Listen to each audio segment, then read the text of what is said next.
Birmingham quarterback Matt Dunnigan last week reached yet another milestone, moving in to second all-time in the CFL in passing yardage. And now, only Ron Lancaster. Football names like Unitas, Montana, Faust, Marino, and Tarkington could be the next to fall. As you know, you accumulate yardage and you pass those folks and whatnot, you take some pride into knowing that, hey, there's some good people who went before you. You know, when I'm out there, it's my office, you know, and I'm going to let it eat. I'm going to let it all hang out, and I get up in people's face, and I get excited. I'm a very emotional player. I know that I leave it on the football field week in, week out, do whatever it takes to win. And that's the way I've been for the last 13 years. And I want to play the game that way and just keep going till the wheels fall off.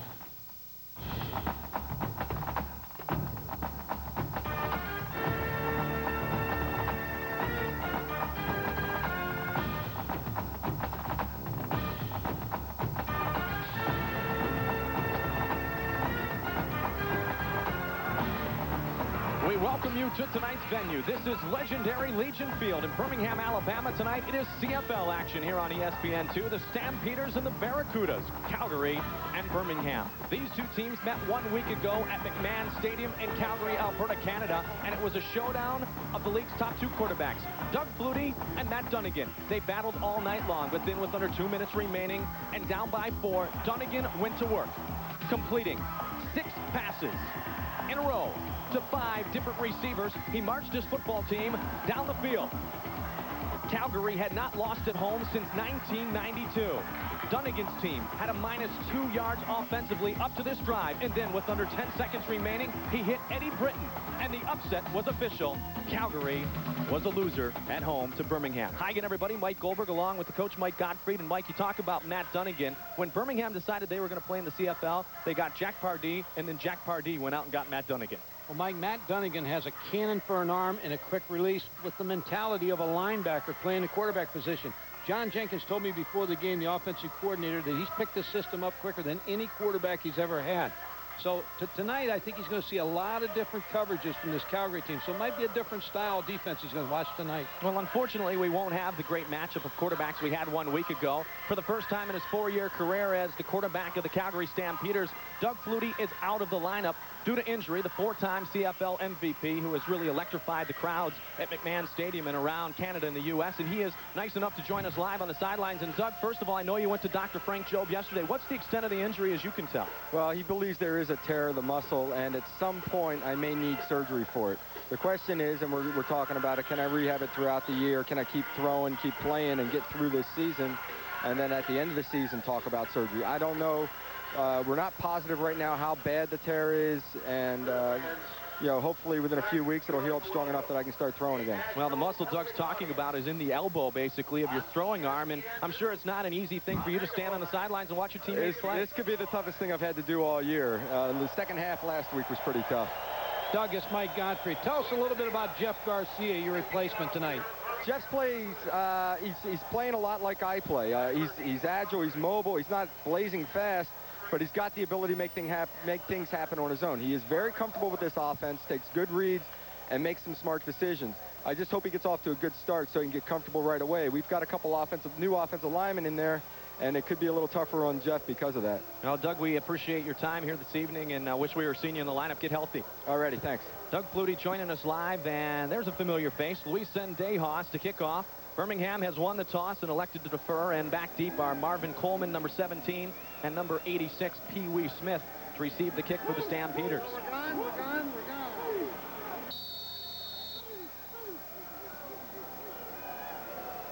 Stampeders with a record of 7-1, Barracudas 5-3, and we're underway. Taken by Coleman at the 18-yard line. Coleman moves to the outside, and he's brought down at the 30. Tackle made on the play by Drew David, number 32. Calgary offensively, really the man we need to focus on now is the quarterback, number 7, Jeff Garcia, Alan Pitts, Pee Wee Smith, David Sapunjis. 3 good wide receivers who Garcia will look to go to on frequent occasion. Now, Garcia is a man who comes out of San Jose State and did have good success in his limited time last week in a quarter of a half of football against this Birmingham team. The rookie making his first CFL start. Starts from the 30-yard line. And he will be rushing out of the pocket and working his way nicely, improvising for an 8-yard gain up to the 38-yard line. Brought down by Mike James, and James and his teammates on the play. Really the focus on the defensive unit of Birmingham is the youth in the backfield. 7 of the 8 DBs that you will see this evening are rookies. The man spotlighted up front, though, is number 56, Shawnte Peoples. Peoples, the number 2 sack man with 5 on the year, was a defensive back at Michigan, weighing 210 pounds. He's bulked himself up to 250 and likes to rush the quarterback as a member of the Birmingham Barracudas. 2nd and 3. The handoff good for the first down. Sean Daniels, the ball carrier. And do keep in mind here in the CFL, it's 3 downs, not 4, Coach. Mike, and when you look at Jeff Garcia, he made his claim to fame at San Jose State under John Ralston. In the East-West game, he threw 3 touchdown passes and caught the attention of the Canadian League coaches. But he's a 4'8", 40 guy, but you saw in the first play, he had some escapability and was able to pick up good yardage on first down. So 1st and 10 situation. Football spotted on the 43-yard line. Daniels in the backfield again, and he gets the football and bowls ahead to the side. Now, neither of these football teams will run on frequent occasion, and we should also note that Sean Daniels is in the lineup tonight because of an injury to their starting running back, and that's Tony Stewart, the all-time leading rusher in Iowa. So Garcia not only in, but in without their main running back. Well, Mike, if you're going to run the ball on first down, you want to at least be 2nd and 4 or shorter, because of you've only got 1 more down as you look at John Huffnagel, the offensive coordinator, to pick up the first down. Just a gain of 3 on the last play brings up a 2nd and 7. From the shotgun, Garcia over the middle, wide open receiver. David Sapungis is inside Birmingham territory. Good throw by Jeff Garcia. David Sapungis is a type of receiver, a headsy type receiver that can find the hole in the zone defense. Had him last year against Baltimore, and he makes so many key catches. Here you see number 25, David Sapungis, just trying to find the hole and sitting down, let Jeff Garcia throw him the football. Jimmy Reed on the tackle. Gain of 12 on the play, good for the first down. Sapungis, one of the all-time great receivers in Calgary history. Daniels, the single back set again. He goes in the motion on the right side. A quick hit to the sideline. Reception made by Terry Vaughn, and Vaughn breaks a couple of tackles. Gets nicely inside the 35-yard line before he was finally hauled down by Tommy Orr. Terry Vaughn's 5'8", 183 out of Arizona, but he's tough to bring down. Coaches told me before the game that hardly ever does the first tackler bring him down. Very elusive. You know what's interesting, Mike, is these 2 teams played a week ago, and the adjustments that coaches have to make. I think the advantage goes to Calgary, because when you lose a game like that, you look at the film a little closer, and they're trying to different type game plan, a little bit more 2 back to start the game off. An impressive drive thus far put together by Jeff Garcia, moving the football down to the 36-yard line of Birmingham. Goes up top, man tries to spring free, and it's too far for the intended receiver, number 18, Alan Pitts. Anthony Drawhorn was on the coverage. Good pressure by Mark Ledbetter, number 94. Jeff Garcia, what they're trying to do here early in the ball game is little play action fakes to try to hold this defensive line. Ledbetter was able to get through and put a good hit on Jeff Garcia. Spent the last 2 seasons playing with the Sacramento franchise, which is now the San Antonio Texans. And there's a familiar face, Jack Pardee. He's coached just about everywhere. That's the easy way to put it. Now the head coach in the first season here of CFL action in Birmingham, Alabama. Mike, you got to figure David Sapungis again, inside receiver, number 25, trying to find a hole. There he is. Good defensive play. The pass broken up nicely by Andre Strobe. Strobe, 5'8", 177 out of Colorado State. Knew what you thought, and that was that the football was going towards Sapungis. He broke on the ball very well. Andre Strode, he's 5'8", 197, and sets up the field goal attempt here for Calgary. But a pretty good drive by Jeff Garcia. Gets a little bit, a good start here for Calgary, and a good drive. Now, Doug Flutie is on to hold for Mark McLaughlin, who has been just excellent. Look at those numbers, 22 of 24 on the year. This will be a 43-yard field goal attempt. He's 3 for 3 from 40 to 49, make it 4 for 4, and McLaughlin continues to be excellent. 23 of 25 on the year, and Garcia drives Calgary to 3 points in the opening drive.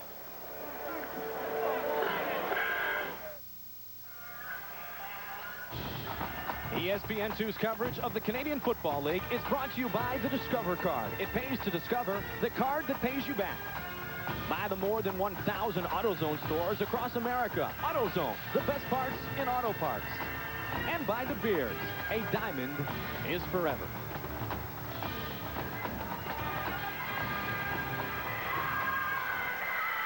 Doug Flutie still working it on the sidelines, speaking with David Sapunjis and the quarterback Jeff Garcia. And Flutie, I'll tell you what, he has brought not only some great gamemanship to the city of Calgary, but has really brought a signature of class to the whole CFL, Coach. Well, you know, when you have this ball game here at Birmingham, everyone was looking forward to Doug Flutie playing tonight. So a little bit of a disappointment for the fans. Birmingham in their inaugural season here in the Canadian Football League. Off to a pretty good start. Now, keep in mind, as you notice, there was no kickoff here. You can choose to not kick off in the CFL and start your football play from the 35-yard line, and that's what Matt Dunnigan and the offense of the Barracudas is doing right here. I thought I missed the kickoff. CFL, a couple of different rules. We'll go over them throughout the evening. Matt Dunnigan, we introduced to you at the beginning of the show, works from the shotgun. Dunnigan on 2nd and 10, complete. Marcus Grant on the reception. Al Jordan got the hit. There's Dunnigan, number 16 in the middle. And a man to look for is number 68 tonight. That is Roosevelt Patterson. He has not played the tackle position. He's on the right side, 68 of your screen. He has not played the tackle position since his collegiate days in Alabama. And he will be matched up against a fine pass rusher this evening in Will Johnson of the Calgary Stampeders. Gain of 18, 1st and 10. Dunnigan with the quick hit. It goes incomplete. And setting up the defense for Calgary, Vaughn and Jordan with Knox is a good defensive backfield. And the man I was speaking of is on the left side of the front four, number 81, Will Johnson. Last year, he led the CFL with 17 sacks. He did not play last week or the week prior due to an injury. And so this is his first matchup this year against the Birmingham Barracudas. He'll work the youngster Patterson. Now Dunnigan double pumps, pass is complete. Marcus Grant again the receiver. And Al Jordan is the man who forces him towards the sidelines. Mike, what they did is they put all 4 receivers to the front side, and then the short side receiver was Marcus Grant. When you do that in the CFL, you're going to get a one-on-one situation here against Al Jordan, number 27. Ran the out route, picked up the first down. Pretty good call by John Jenkins. Marcus Grant, number 81, number 4 receiver in the CFL. 6 touchdowns on the year. He's averaging over 21 yards per catch. Now Dunnigan on 1st and 10. Goes to the other side of the field. Almost intercepted. Jason Phillips, the intended receiver on the play, and it went through the hands of Marvin Coleman. Well, Matt Dunnigan, as we said in the open, has a very strong arm. Can throw the ball from hash to hash to the wide side of the field. Has a great quick release also. John Jenkins says he's just picking up the offense, getting better every week in the run and shoot. Well, Calgary's defense had not allowed over 300 yards passing at all until last week in a single game when Dunnigan put up those 433 yards. 2nd and 10. Dunnigan with the pitch to the near side. Ball carriers Keith Woodside. And he will be just short of the first down marker. Little sprint option to the weak side, figuring they were in man coverage. Keith Woodside, number 31, recipient. There's the option. Down the line of scrimmage by Matt Dunnigan, kicking the ball out to Keith Woodside, trying to catch him in man coverage, and Birmingham's going to take a timeout and talk this one over. It's setting up as a 3rd and 2, 3rd and 3 situation after the carry by Woodside. All indications are Luis Zendejas on to attempt the field goal and tie this football game at 3 apiece. Jack Pardee, well, we know that from his days in Houston. Same here in Birmingham, does not run the football very often. A 37-yard field goal attempt for Zendejas, playing in his 2nd game as a Birmingham Barracuda. And his kick is good, and we are tied at 3. So Dunnigan completes a couple of passes. Zendejas comes in, and this football game is tied with 8:07 remaining in the first.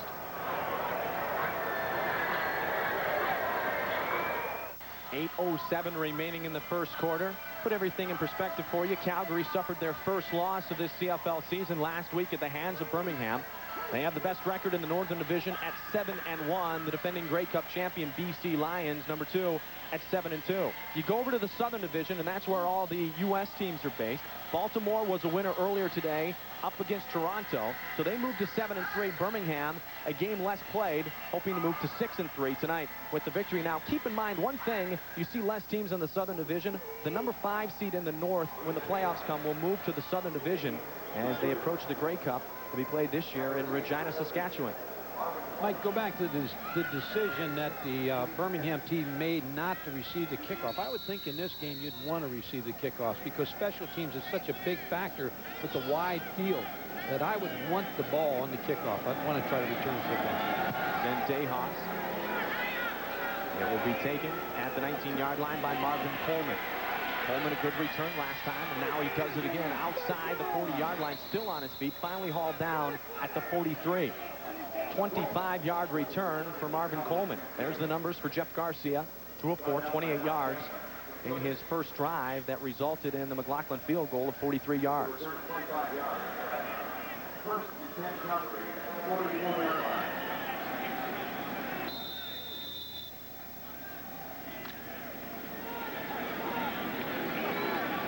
Good field position for Garcia to start from.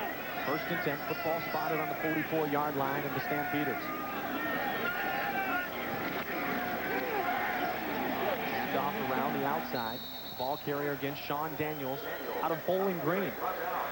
And Tommy Orr gets the stop. Excuse me, Mike. Looks like what Calgary is trying to do on 1st down, because Birmingham is widening the defensive end so wide to rush the passer. They're going to try to keep them at home and run the football on 1st down to try to make them come in a little bit. As you look at John Hufnagel, former Penn Stater, and offensive coordinator. Gain of 5 on the run by Daniels. And going to bring up a 2nd and 5 from the shotgun. Flag on the play. Showing his versatility again. Garcia throws it up, complete. Reception made by Pee Wee Smith at the 27-yard line. Mark Ledbetter had pressure on the quarterback, and Garcia was able to elude the pressure and complete the 35-yard pass. We'll see if it sticks, though. 48, decline, 1st down. Mike, was offside on Birmingham, but what you watch now, this is twice now Jeff Garcia has been able to escape the rush and make something happen, and that's what you want in the Canadian Football League as well as in the NFL. You like a quarterback that can escape the rush and make the big play, and that's just what Jeff Garcia was able to do with the pass to Pee Wee Smith. That's something that has earned Doug Flutie a healthy amount of paychecks in this league. And a lot of yards. You got that right. He topped 30,000 in his career last week in his performance against his team. Garcia, though, in charge, goes over the middle. Sapunjis gets in to the end zone. Touchdown, Calgary, David Sapunjis. When you see an excited Jeff Garcia going to the steadiest receiver on this football team, David Sapunjis, number 25 on the post route. 26-yard touchdown reception from Jeff Garcia to the ever-reliable David Sapunjis. And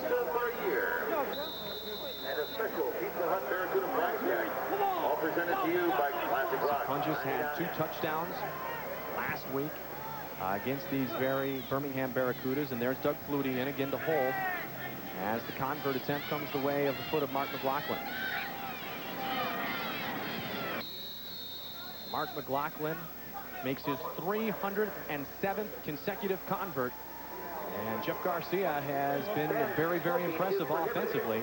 Him in Calgary, the 10-3 lead. He had good zip on that ball. I mean, that was a good pass, very accurately thrown to Sapunjis, and you've got to feel good if you're Calgary, the way he's starting off.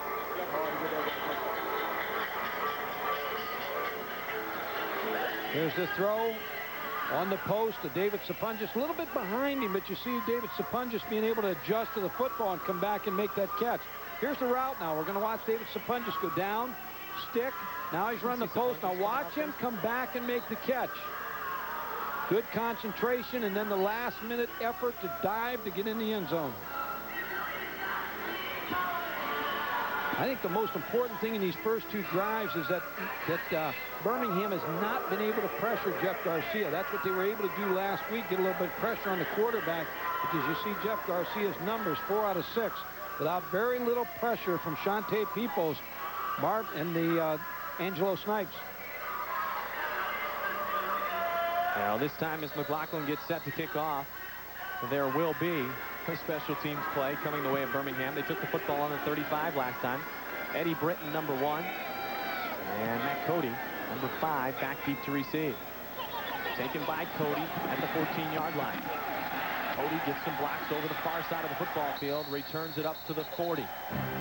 ESPN's coverage of college football kicks off Thursday at 7:30 with the Russell Athletic Weekend Kickoff Show. We'll follow that with the number 2 team in the nation, the Nebraska Cornhuskers, led by senior quarterback Tommy Frazier, taking on Oklahoma State. Mike Gottfried will be there with Mike Patrick to bring you all the action. It begins at 7:56 Eastern Time on ESPN. Well, I have a hard time seeing Nebraska number 2. I mean, they won it all, and I think they should come back as the number 1 team until somebody unseats them. Dunnigan goes to the far sidelines. Eddie Britton makes the reception. Now, Britton 1 week ago had just 3 catches. One of those was for the game-winning touchdown, though, with under 10 seconds remaining in the game. The story here, Coach, last year, Eddie Britton was released by the Stampeders prior to the opener. And you know, through your years of football, that a guy who's released by a certain coach wants to come back and do something against him in the future. Yeah, I was released myself, so I wasn't know the feeling, partner. And now they run the football. Get it to Keith Woodside, and Woodside goes across. So there's 2 rushes already for Birmingham. They average only 7 rushes a game. Marvin Pope on the stop defensively. Trying to slow down the rush. You see John Jenkins, former University of Houston head coach. He has brought the run and shoot to the Canadian Football League. Has the extra receiver with the 12th man, and what you try to do with the run and shoot is you try to stretch both vertically and horizontally this football field and the defense. But I think what the problem John is having here early in this ball game is trying to get a read on this Calgary defense, because Calgary's moving around a lot more than they did last week. They're disguising their coverages, trying to give Matt Dunnigan a little bit more pressure and a little bit more time to try to make a decision. Woodside able to gain the first down yardage. Jenkins also brought over some of his own. Donald Moffitt, number 19. Jason Phillips, number 20. Marcus Grant, number 81. All played collegiately at the wide receiver position at the University of Houston. From the shotgun, Dunnigan rolls to the near side. Has good coverage until finally it breaks down, and Will Johnson, the man we spoke of earlier, the sack master, gets to the Birmingham quarterback. A loss of 7 yards on the play. Interesting thing is you look at this defense. Greg Knox, number 8, the safety, is lining up in different areas so to give Matt Dunnigan some different reads, so he cannot tell whether it's going to be zone or man-to-man coverage. And then just at the last minute, he'll bail out and get back into where the coverage that he wants to be in. Johnson's 6th sack of the year, working at 2nd and 17. Broken up defensively. Al Jordan got a hand on the football, and that'll bring up a punting situation for the homestanding Barracudas. I still think the advantage goes to the team that loses, and as this game is starting to unfold a little bit, even though it's only the first quarter, it looks to me like Calgary has a little bit more to prove, a little sharper in what they're doing. They've gained some knowledge in the game last week. They're doing some different things with Greg Knox, the safety, and they may have Matt Dunnigan a little bit confused. Marvin Coleman back deep to receive the first punt of the football game. It'll come off the foot of Scott Player, number 12, out of Florida State. One of the many rookies here on the Birmingham roster. Player draws it toward the near sideline. Coleman will play it out of bounds at the 21-yard line, a 44-yard kick. First punt of the contest, and so far Calgary offensively, run by Jeff Garcia, has been impressive. They lead Dunnigan and his teammates by 7.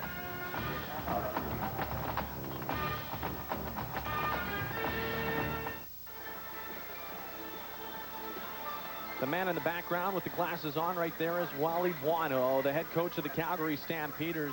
And in the decade of the 90s, he has the most regular season wins. And look at the impressive records put up under Calgary's head coach Wally Buono the last 2 years at 15-3. Grey Cup winners after a regular season record of 13-5 in 1992. And indeed, you have to call what happened in the Western Finals 1 year ago an upset, as the BC Lions' Darren Flutie was able to get a last-second reception to give the Lions the victory over the Calgary Stampeders and Big Brother Doug.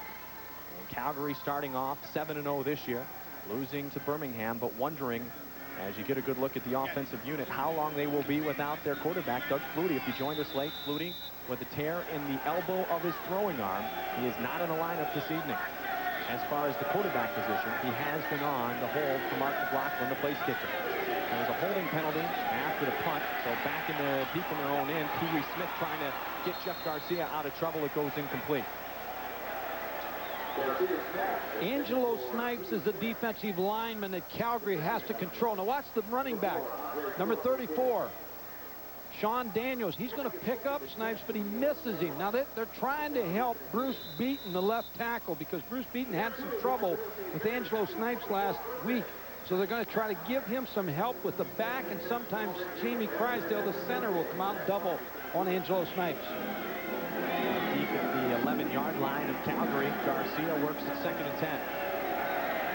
Dumps it off to the far side. Terry Vaughn on the reception, and Vaughn able to gain 3, maybe 4 yards at best. Fernando Thomas was right there defensively, along with Mike James. Big mistake by Terry Vaughn, because they had the screen set up, but he had to come back to the football and come inside. He had no chance to get outside with Fernando Thomas outside, so a mistake by Terry Vaughn causes the punt. Tony Martino to punt for the first time. The rookie out of Arizona, pardon me, Eddie Britton out of Central State, number 1, back deep to receive. Special teams such a big part of the Canadian game because of the wide field. There's only 37 players on a roster. Defensive players got to continue to stay in the game, and special teams, a lot of big plays. Britton is set at about the midfield line. The kick forces him back to the 49. He fields it there. A flag on the play, and then another flag. I think we're going to have a hit from behind, but Britton has plenty of field to which to work. Only Martino to beat. Britton still on his feet, brought down at the 14-yard line. Great return by Eddie Britton. A 50-yard return. Finally, Steve Madison brought him down and avoided the touchdown. I think the first flag we're going to see in the Canadian Football League, Coach, you have to give the receiver of a punt a 5-yard cushion. And I think they invaded that 5-yard space.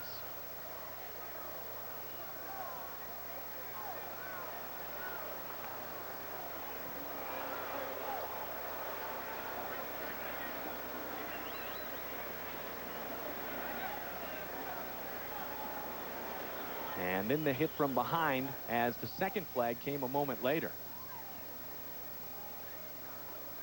No fair catches in the CFL, but you do have to give that 5-yard cushion. No yard.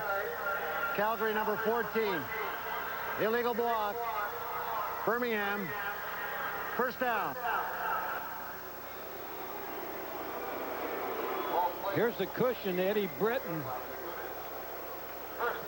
Now there's the block, but now he's able to get outside to get to the picket fence. You're going to see a real nice block. Now he just had to beat the punter, Martino, and he was able to stop him. Nonetheless, because of the hit from behind, a great return nullified. And now the pass complete to Ted Long, number 86 out of Oklahoma. He is brought down by Anthony McClanahan, a gain of 16 yards on the play. Ted Long's an interesting story out of Oklahoma. He had only 38 catches in his entire career at Oklahoma, so he's going to see a lot of catches here for the Birmingham offense in the run and shoot. He's a former high school running back. 9 catches for 92 yards last week against Calgary was his best outing of the year.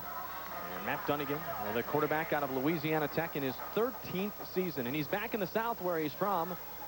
Born in Dallas, and so I think he's enjoying playing and prolonging his CFL career in Birmingham. I think his wife's from Birmingham, and that had to really play a big decision in him coming to Birmingham. They decided right away, Jack Pardee and John Jenkins, that he was their quarterback. He's the guy they wanted to get. Arthur Williams, the owner, was able to do this, and he's their franchise player here. Now the player on the field injured is Dondre Owens out of Howard University, first-year player. And he was nailed by Marcus Grant on the play. Grant, number 81.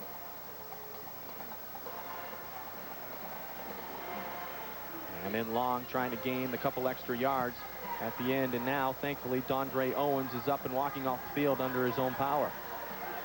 10-3 our score, still in the first quarter, 2:32 remaining. Jeff Garcia in place of Doug Flutie has been impressive thus far. Mike Goldberg, Mike Gottfried, ESPN2 coverage of the CFL continuing all the way through the playoffs in the Grey Cup from Regina, Saskatchewan, home of the Rough Riders. Mike, you see maybe see a blitz here. Greg Knox, the safety, number 8, is up tight, giving Matt Dunnigan a look. You see now they have Matt Dunnigan a little bit confused where he's going to check off to the alignment of Greg Knox. Knox in his 4th year out of Toronto. Dunnigan out of the shotgun. Dunnigan able to dump it off. Complete to Donald Moffat. And Moffat works it inside the 35 to the 34-yard line. A gain of 7 on the play. Knox, the man we spoke of, number 8, makes the stop. They're showing a lot of different coverages with Greg Knox. He's usually the center fielder as a free safety, playing in the middle of the football field. They're moving him all over to try to confuse Matt Dunnigan. On 2nd and 3, Keith Woodside, the man who gets the majority of the rushes for this football team, checks in. He's on the right side of Dunnigan. Springs himself. Now they go over the middle through the hands of Matt Cody, and incomplete. Matt Cody was open. He just did not get his eyes back to Matt Dunnigan and was not able to pick up the football. Ball was thrown right on the money. Matt Cody should have made that catch. Gerald Vaughn had the football go through his hands too, looking for the interception. And Dunnigan will come away empty of the end zone. And Zendejas in to attempt his 2nd field goal of the contest. That's that strong arm of Matt Dunnigan. He has a cannon for a arm throwing the football. 34-yard field goal attempt. The first one off the foot of Zendejas from 45 yards. And the only points Birmingham has put up offensively here in the first quarter. A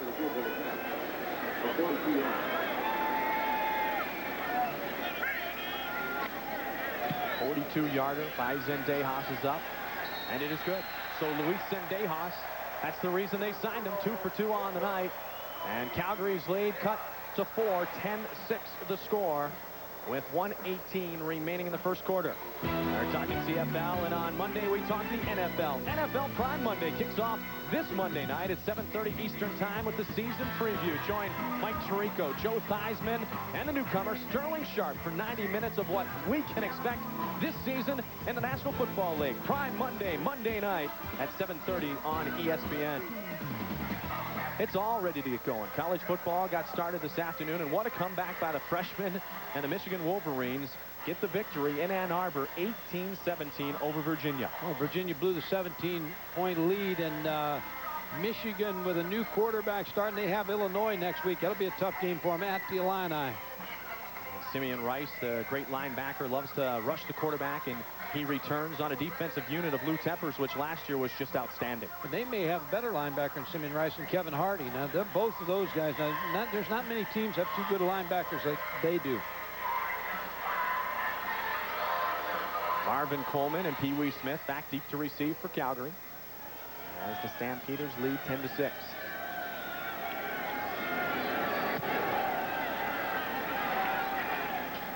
Fielded at the 16-yard line by Pee Wee Smith. Smith gets outside the 30. Flag on the play as Smith finally brought down at about the 37-yard line. Reggie Marable makes the special teams play, a return of 21 yards. And Garcia's numbers, 5 of 8, 92 yards, a touchdown, and no interceptions thus far.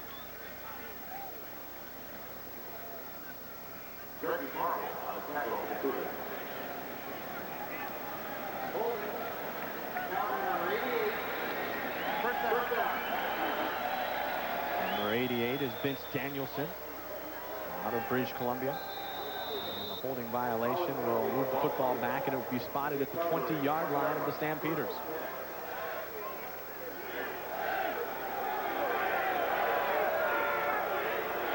Garcia had the benefit of great field position when he put up the opening field goal and the touchdown pass to Sapunchis. Backed off to the 20, working first down in traffic, complete to Sapunchis.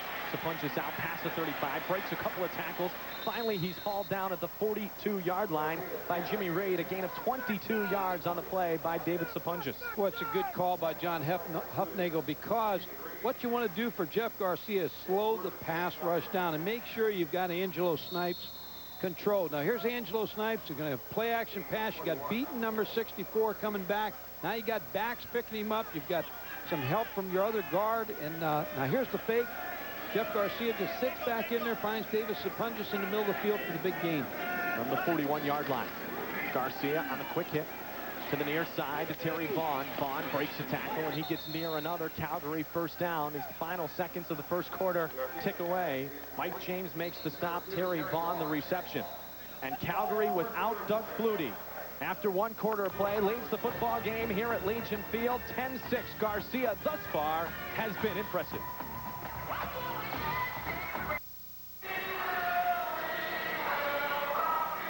Jeff Garcia, the quarterback tonight, playing for the injured Doug Flutie. The first ever to be named most outstanding player in the CFL in the past 4 years. But Garcia, 7 of 10, 124 yards. And Dunnigan, 5 of 10 for 62 yards in the first quarter. My bad, I thought we were going to the other one. I thought we were going to the Dougie Flutie great games. Sean Daniels, the single back. Now we'll work over to the right side from the 51-yard line of Calgary. Daniels, the ball carrier. It's a good gain of about 5 yards on the play out to the 55-yard line. Angelo Snipes, the ball carrier. Well, Coach, you run the football, and you talked about it earlier on first down in the CFL, and there's a ton more pressure. You can't go 4-4 and then 2 in running plays because you've only got 3 plays. Mike, good point, but they're sending a message to the Birmingham defense because they're taking Snipes and Shante Peoples so wide that they're going to try to rush Jeff Garcia, that they're just trying to keep that defense honest with the run and the short passing game. And the experienced part of the Birmingham defensive unit is the front 4. Peoples 56 on the near side. Garcia avoids him, goes the way of big Allen Pitts, and Pitts makes the reception, forced out of bounds at the 31-yard line. Running through the dasher boards, but big Allen Pitts is okay out of Cal State Fullerton, a gain of 26 yards on the play. Everything that they are doing so far, Calgary on offense, is designed to help Jeff Garcia. Here's another play-action pass. Now watch what happens to Shante Peoples. He's blocked by Sean Daniels. Now let's go to the other side. Angelo Snipes, he's doubled, bumped. The center gets a piece of him. Bobby Pandelis gets over to help block him. So you've got people blocking those 2 outside rushers and controlling them so that they cannot get to Jeff Garcia. Pretty good game plan here early. Vaughn, Sapunjas, and Pitts all on the right side of the football field. And a flag on the play. Sean Daniels, the ball carrier. Peoples makes the tackle after a gain of about 3 or 4. And what you try to do, too, Mike, is give them a lot of looks so Shante Peoples and Angelo Snipes never really know where it's going to come at them. They're doing a good job of controlling these 2 outside people. Matt Clisby out of the game. Anthony Drawhorn checks back in. And a good look at Shante Peoples. We talked about him earlier. Has gained about 40 yards, gone from a DB to a DE. He's ate himself into the defensive line. Now you're in a pretty good situation because you got 2nd and 4, 2nd and 5.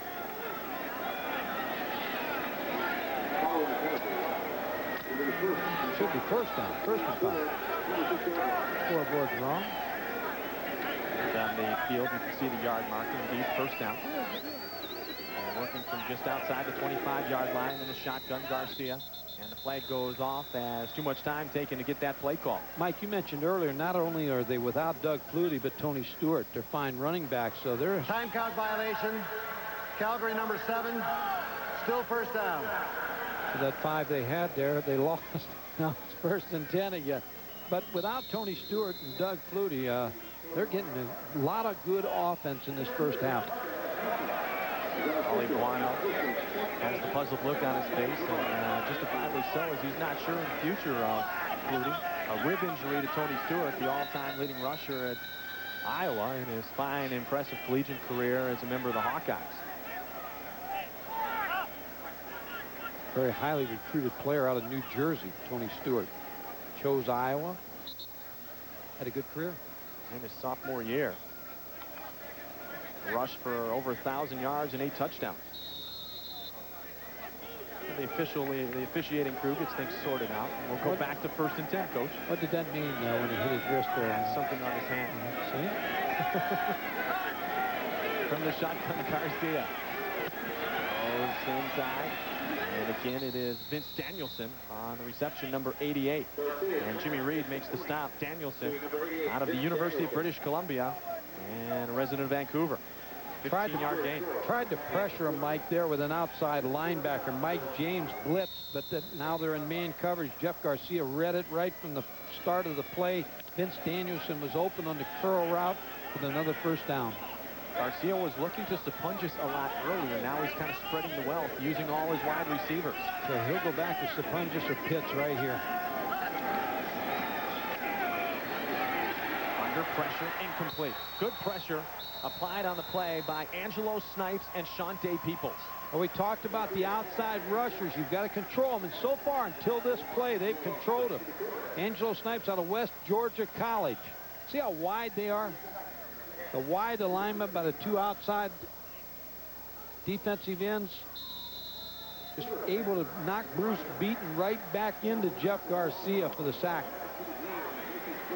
Brings up a 2nd and 10. Football spotted on the 15-yard line of Birmingham. Vaughn and Danielson to the near side of the football field. Garcia looks end zone. Alan Pitts not tall enough. Good coverage on the play. 3 defensive backs of Birmingham were draped on big number 18, Alan Pitts. Andre Strode was right there, number 4. Anthony Drawhorn, number 7, right on Alan Pitts.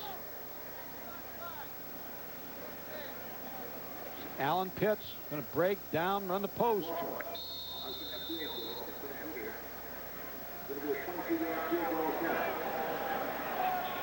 Not even close. Good coverage by Birmingham. Thus the 22-yard field goal attempt by Mark McLaughlin. He was good from 43 to open the contest scoring. McLaughlin's chip shot is up, and it is not surprisingly good again. McLaughlin now 24 of 26 on the year. And it makes the score Calgary 13, Birmingham 6.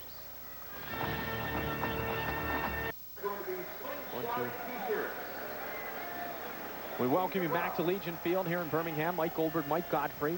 Calgary leads 13-6. You get a look at number 16, Matt Dunnigan. He moved himself up a notch in the record books with a 433-yard performance 1 week ago.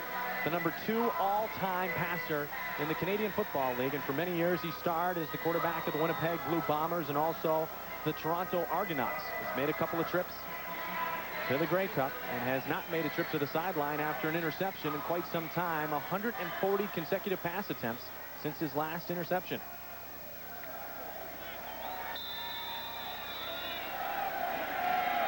Keith Woodside in the backfield. Dunnigan moves to the shotgun position. The ball taken at the 35-yard line after the field goal by McLaughlin. Intended receiver Woodside fell to the field, and thus the incompletion. What you try to do in the run and shoot, and Keith Woodside knows he was going to be open if he just could have avoided the blitz of the outside linebacker, Alondra Johnson. But when you have a situation where they're playing a lot of man coverage, they're going to try to get Keith Woodside lined up versus a linebacker, and that's a mismatch in Birmingham's favor. 2nd and 10. Going over the middle, in and out of the hands of the intended receiver, as Kenton Leonard defensively was there on Ted Long.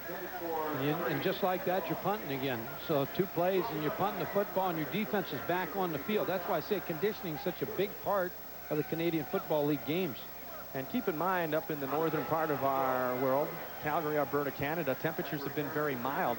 You come down into Birmingham, Alabama, you're the Calgary Stampeders, and you say, whoa, wait a second here. It's a little bit humid. We're not used to this up in the northern parts. And that's the idea Birmingham wants to do, is wear out the pass rush of the defensive linemen by getting a lot of plays off. They've been unable to do that the first half. Marvin Coleman and Pee Wee Smith back deep to receive the punt. It's going to be Coleman taking it at the 27-yard line. He retreats a bit and can't get out of any of the traffic. A 48-yard punt off the foot of Scott Player, and virtually a return of a yard or 2. I think the fans in Birmingham were wishing for 2 things. They were hoping to see Doug Flutie, and the coaching staff was also hoping it'd be a little bit hotter and a little bit more humid tonight. They were concerned about the weather because they thought they'd get an advantage, but you're right. The fans wanted to see number 20 tonight, but they're seeing a good effort by Jeff Garcia. Yeah, no question about it. Doug Flutie has matched up against Matt Dunnigan on frequent occasion, and there have been some spectacular contests. And a lot of respect for both quarterbacks. They have it for each other. First and 10, football on the 26-yard line. Stampeders on the offensive again under Jeff Garcia. Garcia gives to Keith Daniels, and Daniels gets a couple of yards. There's a flag on the play. Last week was the 7th meeting between the two great quarterbacks, Matt Dunnigan and Doug Flutie, as the holding goes against. And this also includes a Grey Cup, won in 1992 by Flutie and his teammates. 4 wins for each team. Touchdown passes about the same, numbers about the same, and the rushing yards, well, when these two guys get on the football field, coaches don't think about running the football very often. Matt Dunnigan said when he's watching a ball game with Doug Flutie in the game against him, sometimes he'll just drop his helmet and start cheering for Doug Flutie because he has so much respect for him. Craig Brenner was flagged for the holding on the play, marching Calgary back a bit. Calgary has not been penalized a lot this year. Tonight they've been flagged on 3 occasions that I can think of in the last about 10 minutes of football play. And all meaning that Jeff Garcia working from deep in his own end. Garcia completes the pass to the far side. And in a play like that, Coach, you can see how truly big and wide this CFL field is. You have so much room for which to work in the wings. You're right, Mike, and there's 2 purposes for that rollout. Number 1 is to bring him a little closer to the wide receiver to the wide side of the field.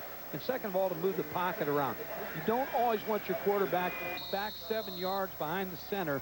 You want to move him around because you got those 2 outside, Shante Peoples and Angelo Snipes, trying to draw a beat on him. So you want to move him around so he's not always at the same place. Terry Vaughn made the catch for 10 yards, so they cut the penalty off. At least brings up the 2nd and 10. Garcia to work from the 26-yard line in the shotgun.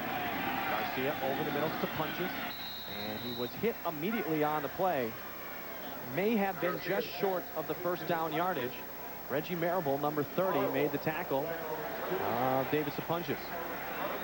Nope, they're going to say a gain of 11 yards and a first down for Calgary. So far, I think the game plan of Calgary offensively has had such good mix in it that they've been able to control the rush, but also been able to get the ball spread out to different receivers. They're running the football to try to keep the defense honest. They've kind of controlled the ball game on offense. 9 minutes remaining in the 2nd quarter. The touchdown in the game was from Jeff Garcia. David Sapunches. Garcia goes to that man again, Sapunches, and he has been the busy receiver thus far. Gets out to the midfield line. Stopped by Anthony Drawhorn there, but another good gain and a first down. A gain of 13 yards on the play. What made that play again was the mobility of Jeff Garcia. He's sitting back in the pocket and then started to slide out. Here's the inside receiver, David Sapunches, just sitting down again trying to find a hole. But what made the play was Jeff Garcia being able to move around in that pocket to get the defensive people to stop a little bit so David Sapunches could get open.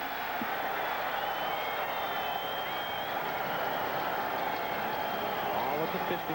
Sean Daniels gets a good block. A gain of about 4 yards on the play. Sean Brantley there defensively for Birmingham. Sean Daniels out of Bowling Green, 5'11", 237. Trying to run a draw here against the linebackers. You're going to see both linebackers come right here to try to get some pressure on Jeff Garcia. But they've got the right call here just to give to Sean Daniels. Able to pick up a couple yards. But again, trying to keep the defense honest. Garcia has hit 8 of his last 10 passes. He goes to the air again, complete to Sapunches inside the 40-yard line. What a target David Sapunches has been, as Drawhorn has to pick up to him again after a gain of 15 yards on the play. There's some receivers that just have a feel for zone coverage. You see him break down, now just curl, make the catch, pick up a couple more yards, and move the sticks. David Sapunches is not going to beat you with the long pass, but he's going to beat you controlling the football. Alan Pitts will probably beat you with the long pass, or Terry Vaughn. 6th reception of the contest for David Sapunches, 98 yards. He has the lone touchdown. And Mike, when you're throwing all these short passes, eventually you're going to go deep. There goes Garcia, but this time it's up for grabs and in and out of the hands of Eddie Davis and Anthony Drawhorn. It's almost like those two guys avoided each other making the interception. I think Anthony Drawhorn had this interception. He was just sitting back waiting for it. Eddie Davis kind of knocked the ball away from him. But what you always tell the defensive back, go for it at its highest point. You see the mistake, he waited on the ball. Should have moved to the football and tried to make the interception. Well, last week defensively, Birmingham, knowing that Flutie's arm was hurt, really just tried to take away the short passes. There was that philosophy, hey, Doug, if you can throw the ball and beat us deep with that bad arm, go ahead and try to do it. Garcia is healthy, don't forget, and as you alluded to, Coach, watch for Calgary to set up that long hit, and maybe an Allen Pitts here. Pitts is such a good receiver and such a good target at 6'4", you know they're going to go to him eventually. Go up top against Sapunjis. Touchdown, Calgary. David Sapunjis, not Allen Pitts as we thought, but they go long, 40 yards for the touchdown. He works through Eddie Davis and Anthony Drawhorn for his second touchdown reception of the contest. You know, Mike, they set it up so well because David Sapunjis was just running curl routes all evening in the first half. They ran him on a takeoff, and he was able to get behind Eddie Davis, and the concentration that David Sapunjis has as a receiver is outstanding. A nice throw by Jeff Garcia. He's hot tonight.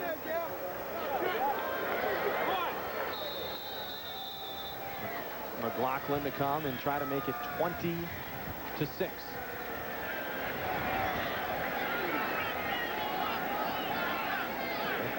Converters, they call them in the CFL. It's still a PAT if you ask me, Coach. Flutie handles a bad snap. McLaughlin puts it through the uprights, and it is 20-6 Calgary due to the great efforts of the quarterback Jeff Garcia and what has turned out to be his favorite receiver tonight, David Sapunjis. Garcia finds the end zone again.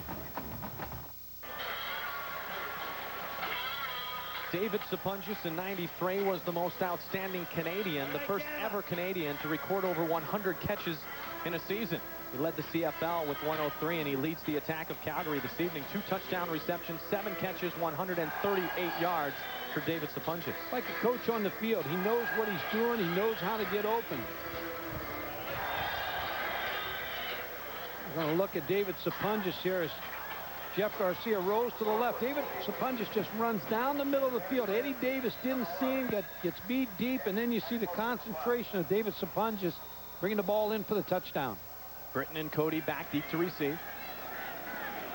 It will be Cody to take it. And he has room. Cody works out outside the 40, tries to break the tackle there, and a good return out to the 42-yard line. Kenton Leonard on the special teams tackle for Calgary. This is a big series for Baltimore offensively. John Jenkins, I'm sure, would like to get in the end zone here before this 5:46 on the clock and get Matt Dunnigan back to a little bit more consistency.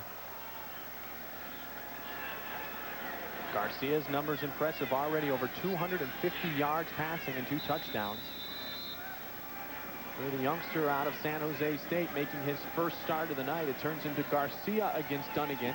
1 week ago, it was Flutie against Dunnigan, a rematch of a great upset win by Birmingham up in Calgary 1 week ago. Dunnigan on first down, and it is incomplete. The intended receiver had stepped out of bounds. Now Birmingham's going to try to work the short side of the field, work Keith Woodside and Eddie Britton. Trying to work Woodside against the linebacker. Birmingham only able to generate 64 yards of total offense thus far. Credit Frank Spaziani, the defensive coordinator, made some good adjustments in 1 week to give some problems to Matt Dunnigan. But John Jenkins, a very sharp football coach. He'll figure this out, what he's doing. And go via the ground. And the ball carrier, Ted Long, a flag on the play. Kenton Leonard was there defensively on his defensive back position in his 5th year out of Nichols State. I wonder if we could go down to the sideline reporter, Doug Flutie, and find out the weather conditions. Well, they have been expecting rain in Birmingham. It was pouring in Atlanta, just 90 miles away all last night. And when the skies opened up, they opened up. And they just have here at Legion Field. I felt the wind coming in, Coach, and I'm no meteorologist, but I had a feeling it wasn't far away. I think you were close, though. I mean, you were close.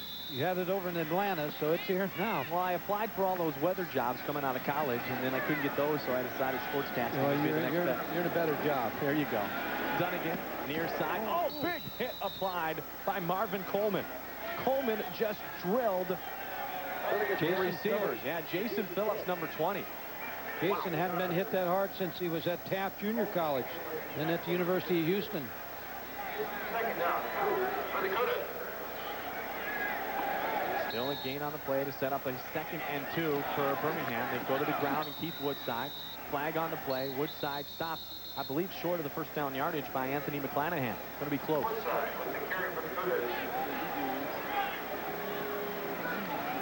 Our first holding call.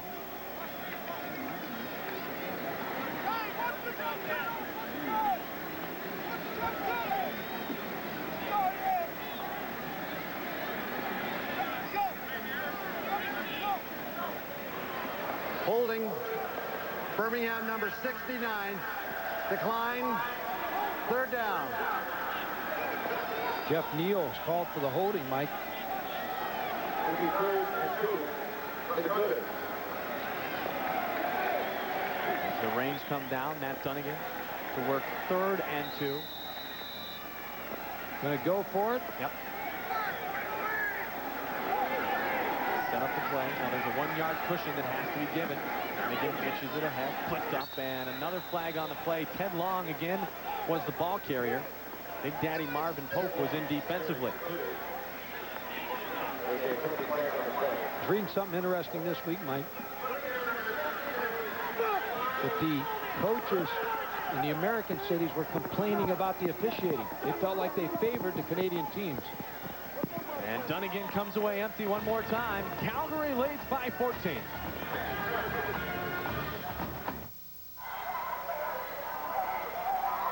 We welcome you back to Legion Field and happy to welcome in another college football season. The coverage on ESPN kicks off Thursday at 7:30 with the Russell Athletic Weekend Kickoff Show. And what a matchup we have. Following that, number 2, Nebraska, taking on Oklahoma State. Tommy Frazier named the starting quarterback of the Cornhuskers. Mike Gottfried will be there with Mike Patrick. We'll bring you all the action. 7:56, they kick Eastern Time on ESPN. Nebraska and Oklahoma State. Going to be an excellent college football season, Mike. You're really looking forward to it. There's about 5 or 6 teams, I think, have a chance to win the national title. Nebraska's one of them.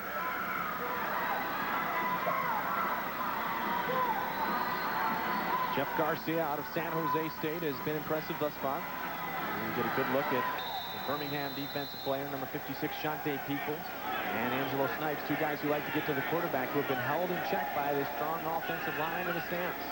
1st and 10, football on the 42.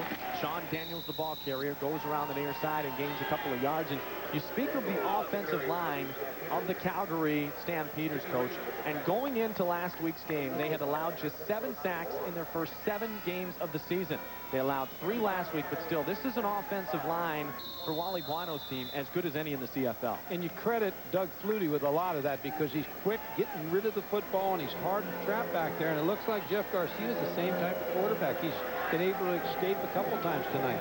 Gain of 5 by Daniels, sets up the 2nd and 5 on the 47-yard line. Garcia from the shotgun, under pressure, in and out of the hands of Alan Pitts, incomplete.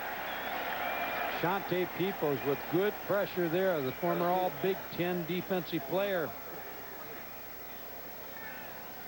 Started 19 career games from Michigan. You're going to see him in there on the right-hand side, just beat the offensive tackle and get to Jeff Garcia. Now here's the route. Just couldn't hold the football. Alan Pitts, number 18. Brings up a punting situation. So Scott Player. See his counterpart, Tony Martino, reach the field for the 2nd time. Birmingham needs a big play in special teams. Something to ignite their team a little bit. Something to ignite the fans. Martino kicking to Britton and Cody. And taken at the 18-yard line by Eddie Britton. Britton trying to work outside. Breaks 1 tackle. Now cuts back in. Still on his feet. Scampering up to the 33-yard line. Good individual effort. Steve Mattson finally brings him down after a 43-yard kick and return of 17 yards for Eddie Britton. 2:49 remains in the half. Calgary leads 20-6. It's a 3-minute warning in the Canadian Football League. 2:49 remaining in the 2nd quarter. Matt Dunnigan certainly held in check thus far by the defensive unit of the Calgary Stampeders. Just 6 of 14, 70 yards after throwing for 433 yards against this very same defensive unit last week. Mike, the big key is only 17 plays on offense for Birmingham tonight and only 3 rushing attempts. Now, that's not bad, but there's not any screens in this offense in the first half. I know John Jenkins would like to throw some screen passes to try to slow down this rush of Calgary. Yeah, Keith Woodside coming in had carried the ball only 23 times, but had 30 receptions, and I don't think he's got the football out of the backfield yet. Let's see if they go that way now. Dunnigan, no, he wants to go for the big yards, dug over the middle. Completion made to Matt Cody. Jordan and his teammates make the stop after a gain of 21 yards by Matt Cody. Again, Matt Dunnigan, the strength of his arm, he's able to roll to the left and throw the curl to Matt Cody back against the grain to the right side for a big gain. Cody, the rookie, out of Memphis. Released at the end of last year by Winnipeg. Had a good game last week. 93 yards reception and a touchdown. Now 1st and 10 again. Dunnigan rolls away from the pressure. He'll stay on his feet. Sliding in for a first down. Well, you always, as a coach, you want him to get out of bounds. Matt Dunnigan decided to stay in bounds and get down.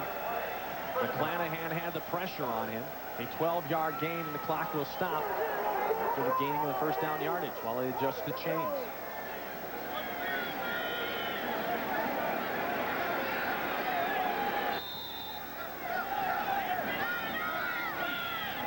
Dunnigan from the shotgun. Football spotted at the 42.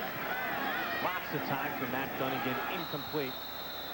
Underthrew his intended receiver, Marcus Grant, number 81, out of Houston. They brought the safety, DeAndre Owens, number 14, to try to pressure Matt Dunnigan a little bit. The one thing you see different in this game plan tonight by Calgary is a lot of different blitzes, a lot of different stunts. Here's Marcus Grant, number 81, just not able to bring in the football. 2nd and 10 now for Dunnigan. Set up again in the pocket, knocked down in front. The defensive play made by big number 96, Shreko Zizakovic. Again, a change up on defense by Frank Spaziani with another good call. Here's the pressure again. Ball deflected at the line of scrimmage. It looked like Marcus Grant was going to be open down the field. He just didn't have time to get him the football. The safety, Greg Knox, was in the seat of Matt Dunnigan. The safety blitz was on, and that will bring up a punting situation for Birmingham on a drive that you said was very important as they work their way to the locker room. Birmingham is just not able to try to draw a bead on what Calgary's doing on defense, and halftime adjustments are going to be a very big key. Player just gets the kickoff, and there's the roughing the kicker indication flag on the play. The return will probably not matter, because I have a feeling Birmingham's going to keep the football. Well, I believe that's Mark Pierce that went in on the punt, and he didn't go in to block the punt. That's the first mistake he made. Second thing is you always try to take the ball off the punter's foot, and he's too high on this thing, and he just runs into Scott Player. Let's see if it is Mark Pierce, number 95. There's the kick. As you see, his hands are not down. He's got his hands way up in the air, and then he hits the foot. It is Mark Pierce. He did not come in with the right technique to take the ball off the kicker's foot. And you talk about a big break now. Circle this one for Birmingham. Jack Pardee. Yeah, Jack Pardee a bit frustrated to see his offense being stifled. They'll get a chance to work it with plenty of time on the clock, Coach. 1:55 remaining in the half. 20-6, Calgary with the lead. Football spotted on the 32-yard line of the Stampeders. Dunnigan checks off, completes the pass to Ted Long. Mike, here's where the big end zones help, too. If you notice, the end zones in the Canadian Football League, they're a lot bigger than the end zones in the National Football League or college football over here. And the advantage when you get inside the 30-yard line is that you've got a lot of room to throw the football. Shreko Zizakovic, the man who knocked down the pass a moment ago, on one knee down on the football field. Zizakovic out of Ohio State in Western Ontario. He's a big guy, Coach, 6'5", 260. His brother Lubo was just traded, though. Brother Lubo, 6'8", the tallest man in the Canadian Football League. It's Frank Spaziani with a towel around him. He used to be at University of Virginia with George Welsh. He's had an excellent game plan here in the first half. Probably upset with Mark Pierce on that punt. John Jenkins trying to match him on the other sideline. Gain of 3 on the last play. 2nd and 7. Dunnigan trying to improvise. Rolls one way, cuts back the other. Reception made by Keith Woodside, and he gets the first down yardage. Oh, it's a nice call by John Jenkins. Brought Keith Woodside around like it was going to be that shovel draw again. You're going to watch this play. Matt Dunnigan's going to get the snap. Now here comes Woodside around. Now he rolls to the left. Now it's back to Keith Woodside. A lot of misdirection in there. The ball to Keith Woodside, and then good yardage after the catch to keep this drive alive. Marvin Pope finally caught up to him, but not until the first down yardage and a gain of 10. First and 10 from the 19-yard line. Dunnigan over the middle, in and out of the hands of the intended receiver, number 86, Ted Long. McClanahan on the coverage along with big play for Birmingham right here with 1:16 on the clock. They need a score. Receiver Marcus Grant has been virtually silent thus far, and Jason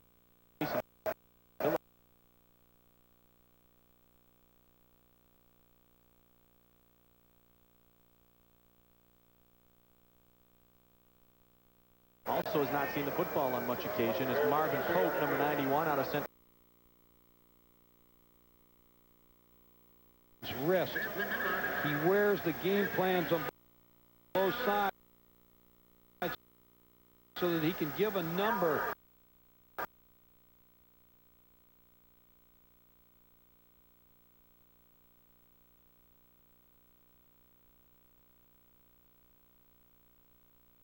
Sometimes give a number to Matt Dunnigan. He can read it off his wrist and make the call. Birmingham, and Dunnigan works that quick offense. We won't call it really a no huddle. It reminds me of what Cincinnati did under Sam Weiss. They'll take their time and walk up to the line, but they'll never get into a real huddle position. They hurry up the offense, but it's not truly a no huddle, huh, Coach? I think they used the term muddle huddle back at Cincinnati, and I think they scrapped the muddle huddle. And of course, Sam's now down at Tampa Bay trying to get that franchise going. They came out of a great preseason, one of the best in the history of the franchise in Tampa Bay. How about the Eagles, Philadelphia Eagles? We got Todd Hallam here. His father works for him. He said they're going to the Super Bowl. And you said? I don't think so. Sports Smash and Reese Davis coming up at the half, along with our analysis of what we've seen in the first 30 minutes here at Legion Field. And what a shame for the Cincinnati Bengals to see Kajana Carter, the great talent out of Penn State, out for the year. And David Klingler got hurt. I see Wilkerson broke a finger the other night. So Steve Tovar's been hurt. They've had their share of injuries. David's little brother, Jimmy Klingler, the backup quarterback to Matt Dunnigan here in Birmingham.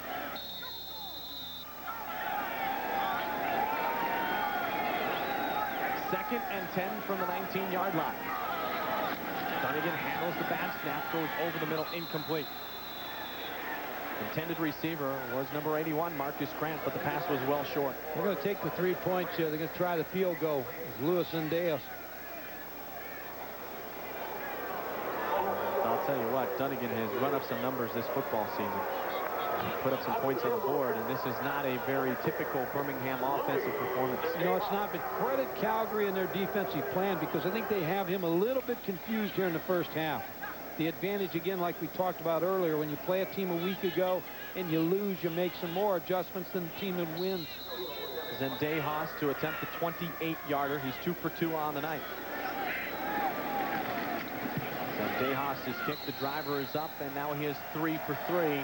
20-9 our score. You know, you've credited the Calgary defense, and the one thing that has been overshadowed the last couple of years since the arrival of Doug Flutie up in Calgary is the fact that you do it on both sides of the football. And you look at guys like Alondra Johnson and Marvin Pope, just to mention a few, and you've had a good defensive unit for the Stampeders for quite some years. Well, consistency is what you want. You want a team that can play on both sides of the ball. Even with the great Doug Flutie, you still got to be able to stop people. And Frank Spaziani the last couple of years has put a good, strong defensive plan in here with Calgary. He would have liked that they got into that clubhouse without that 3-point zone. That field, again, that roughing the kicker on that punt will be something they'll talk about at halftime also. Garcia with still plenty of time for which to work. 1 minute and 5 seconds. Not surprisingly, he takes the easy one over the middle to Davis to punches. You know, you continue the talk of the defense of the Calgary Stampeders. In the first 7 games, they had allowed just 132 points, Coach. 18 points a game their opponents had scored on them, and that's not a lot of points in CFL style. No, especially when you look at the rules the way they really are for the offense. And just like in this last 3 minutes that we've had, this is an eternity of time on offense and against the defense. So you've got to play pretty good defense to shut people down in this league. Offense, the focus right now for Garcia. #1 in the league coming in, averaging 37 points per game under Flutie, and Garcia just as impressive thus far. 15 of 22, 266 yards, a couple of touchdowns, and no interceptions. I think the key is the last one there, Mike. When you bring a quarterback in for the first time in his first game where he's the starter, and he has not made many mistakes tonight, and he has not thrown an interception. He brought his team back from a 10-point deficit last week at the Fan Stadium before the heroics performed by Matt Dunnigan. Throws behind Alan Pitts. He's able to adjust and make the reception. They spread you out so much on this field that you get some one-on-one situations, and there Alan Pitts was able to use his 6'4" frame to block out the defensive back and make that catch in the curl and keep the chains moving. Pitts just a couple of receptions here in the first half. We should note he came in 88 yards shy of becoming the all-time leading receiver in Calgary history. So we'll look for that potentially to happen in the second half for number 18, Alan Pitts. I'd say it's a good bet. He'll break that tonight. Well, he's working on it with that reception. Gain of about 15 on the play. Eddie Davis makes the stop on Pitts.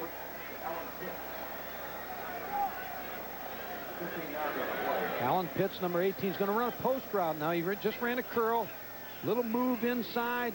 Now against Eddie Davis, who's 5'10". So you got a 6'4" receiver going against the 5'10" Eddie Davis. One-on-one. The favorite is Alan Pitts. He's got 50 of the 88 thus far. The top receiver in the CFL. Receptions now in 79 straight games. Sapunges on one knee, makes the catch.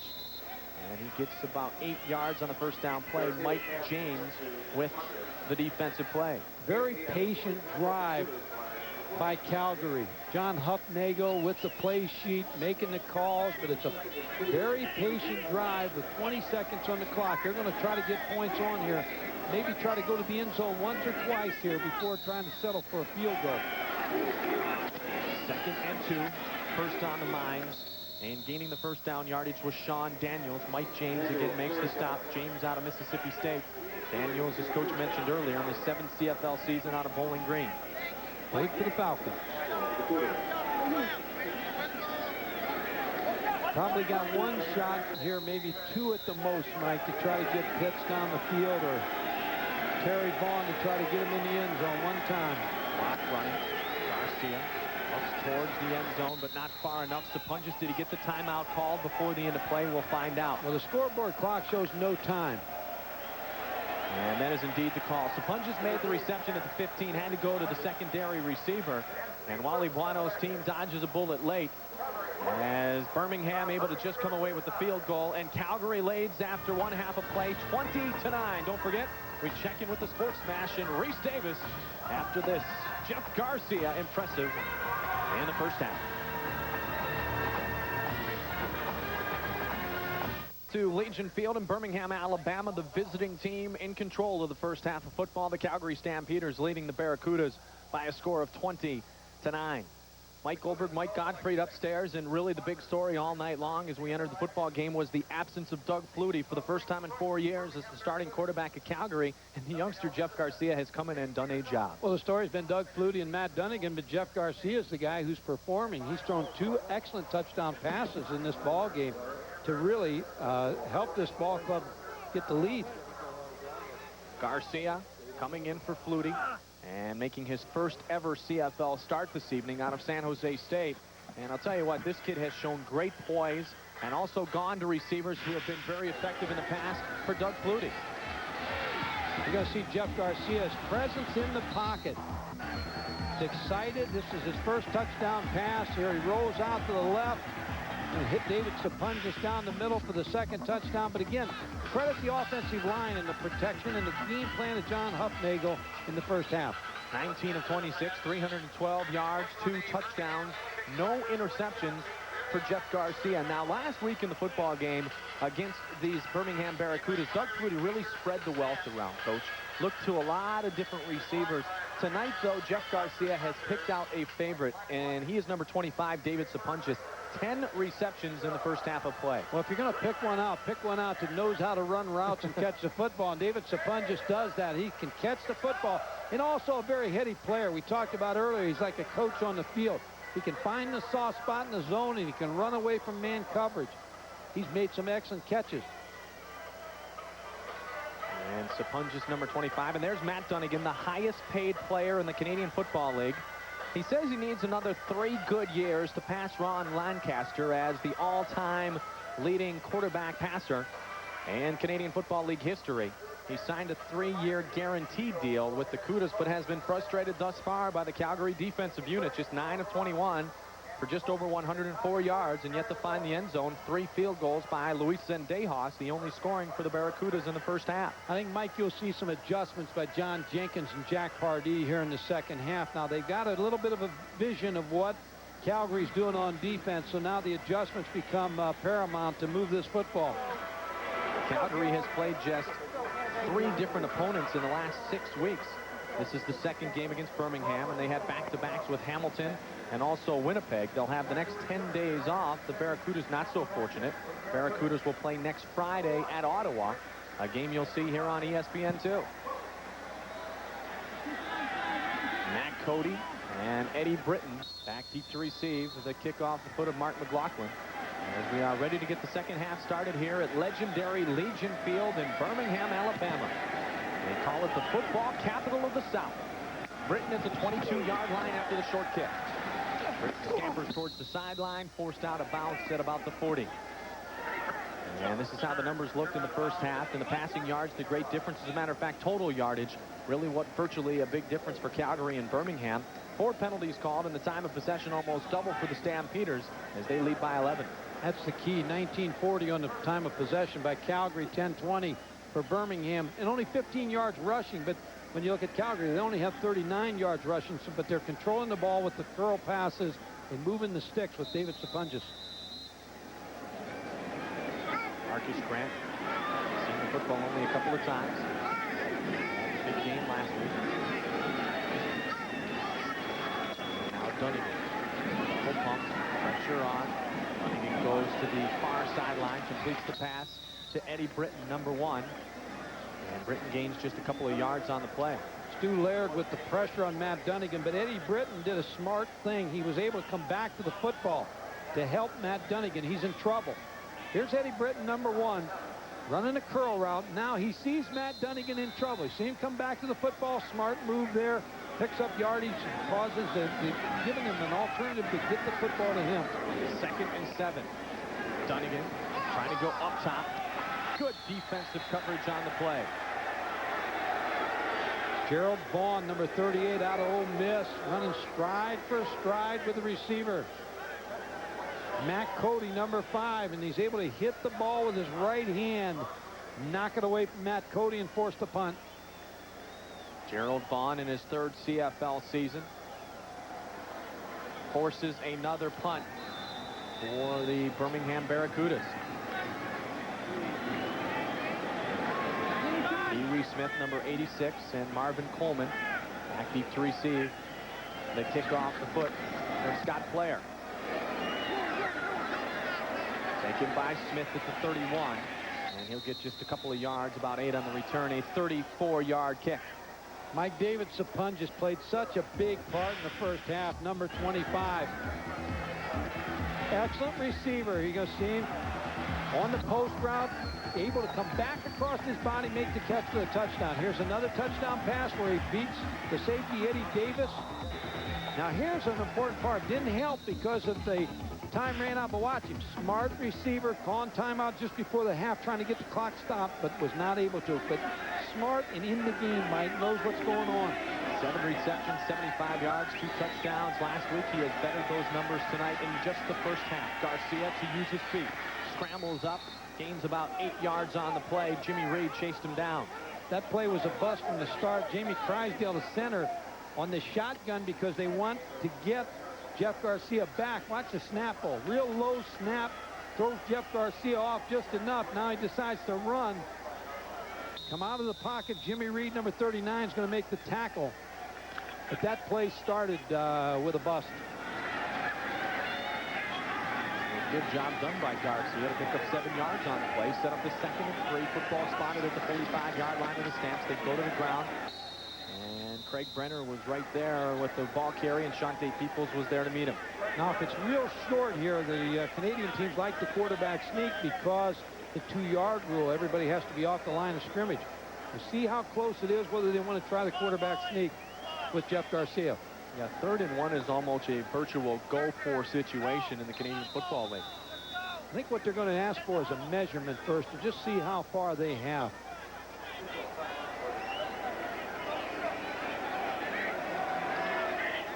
If you joined us late, an upset last week when these two teams met, Birmingham winning 31-28. So no measurement. They'll go right into the play on 3rd and 2. Guano is going to go for it. And it's quarterback Jeff Garcia. Should be a quarterback sneak. We'll see. Goes over the right side, jumps up, and appears to have the first down yardage. That's a good move by Jeff Garcia. Was able to go behind the right guard, right tackle, and leap over. Everybody else was trying to converge into the middle to try to stop the quarterback sneak. Birmingham with the win last week snapped a 27-game home winning streak by the Calgary Stampeders at McMahon Field in Calgary, Alberta, Canada. Their last loss was in '92 against Edmonton. It was also the first loss to an American-based team by Calgary.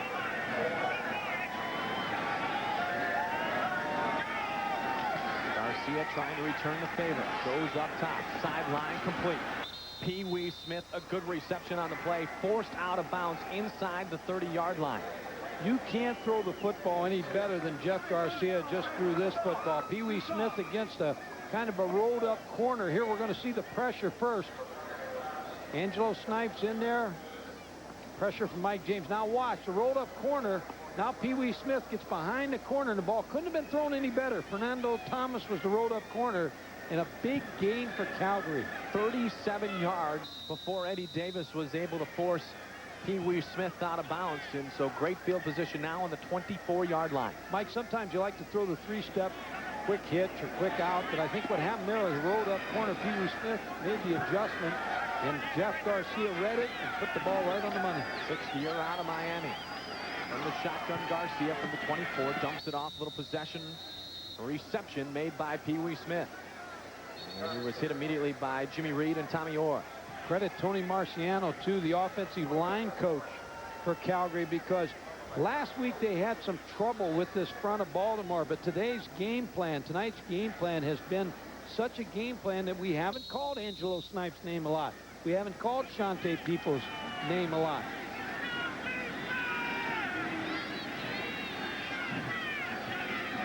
Remember, I mentioned earlier, great offensive line possessed by Calgary have allowed just 7 sacks in the first 7 games. 2nd and 6 play. Garcia under pressure, and as we speak of it, there he is. It's almost like the jinx. You talk about it, and that's what happens sometimes. Angelo Snipes with the sack.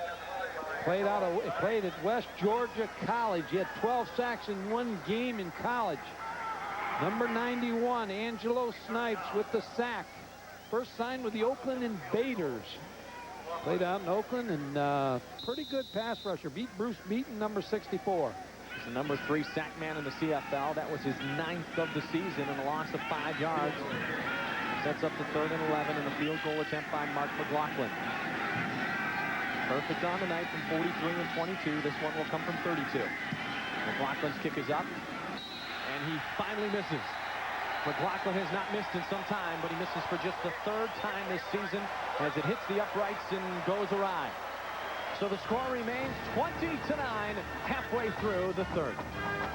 In the 3rd quarter, the Stampeders leading the Barracudas by a score of 20-9. And Coach, when you get into a situation, offense is stagnant, team seems to be struggling a little bit, you try to pinpoint a certain play or a certain series that can kind of be a momentum turner, and maybe Angelo Snipes getting into the backfield, getting the first sack of the game, and Calgary coming away with nothing can be something that boosts the offensive unit of the Barracudas. I think you're so very right, Mike, because with the Angelo Snipes play, that forced a field goal attempt, and then, of course, the missed field goal, you don't move up by 14 again. Now the offense has to do something. Matt Dunnigan has to do something. And I think where they need to go with the football is to Keith Woodside, number 31.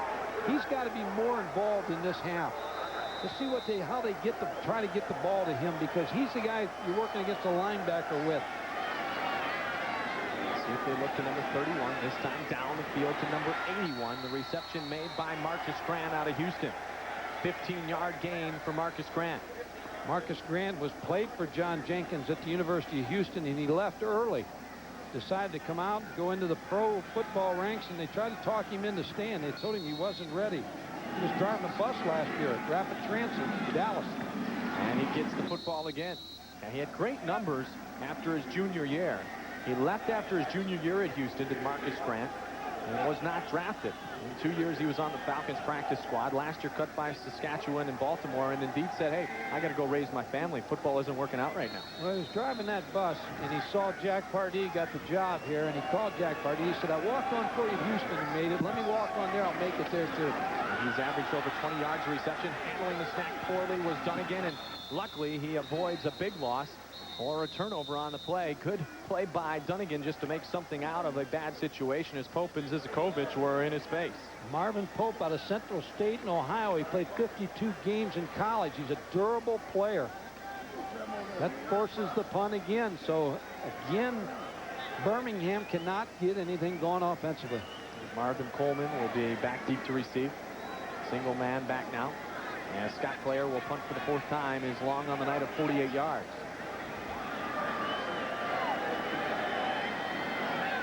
So dynamic offensively 1 week ago and so stagnant thus far tonight. Players kick towards the sideline again. And it goes out of bounds. It'll be spotted right about the 24-yard line. 8:36 remains in the third. Calgary is in control.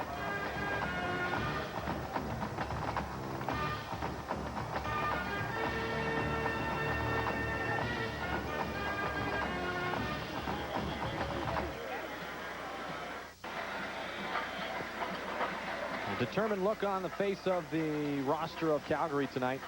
Big Alan Pitts and his teammates in control at 20-9 and hoping to get control early in the season. Our crew in the studio. ESPN's coverage of college football kicks off Thursday at 7:30 with the Russell Athletic Weekend Kickoff Show. And then a matchup of the #2 team in the nation, the Nebraska Cornhuskers. They are led by their senior quarterback, Tommy Frazier. And taking on the Cowboys of Oklahoma State. Mike Gottfried will be there with Mike Patrick, and will bring you all the action. CFA Prime Time on ESPN at 7:56 Eastern. And we'll have Jerry Punch with us also, the good doctor. Now, the good quarterback thus far has certainly been Jeff Garcia. Impressive numbers, 353 yards, 2 touchdowns. Dunnigan just 12 of 26 for 128 yards. Birmingham's got to try to force Jeff Garcia in that interception. They've got to try to change this game a little bit. Goes to Sapunchis for his 11th catch of the contest, and Jimmy Reed is there to make the stop. Well, you can't talk enough about what David Sapunchis has done. He was the top Canadian in the Grey Cup in 1992 and Calgary's win over Winnipeg at the Sky Dome. He led the CFL, as I mentioned, in 93 with 103 receptions, almost 1,500 yards. Last year, he broke his collarbone in September, missed 6 weeks of the season, came back and broke it again. His first injuries as a professional football player in his 6th year out of Western Ontario. Mike, just so steady and so smart as a receiver. You just like those kind of guys when you're coaching, to have them on the field for you, because you know they're going to find a way to win for you. And find a way to garner the yardage for a first down. Remember, keep Alan Pitts in mind. He's trying to break that record tonight, and you just know he's due for a big play. They're going to set him up with Sapunchis. Eventually, Alan Pitts is going to get the big catch. The record is held as we talk right now by Tom Forzani. Long-time Stampeder offensive star. They give to Sean Daniels. He goes over the right side of the line. Mark Ledbetter meets him after a gain of 3.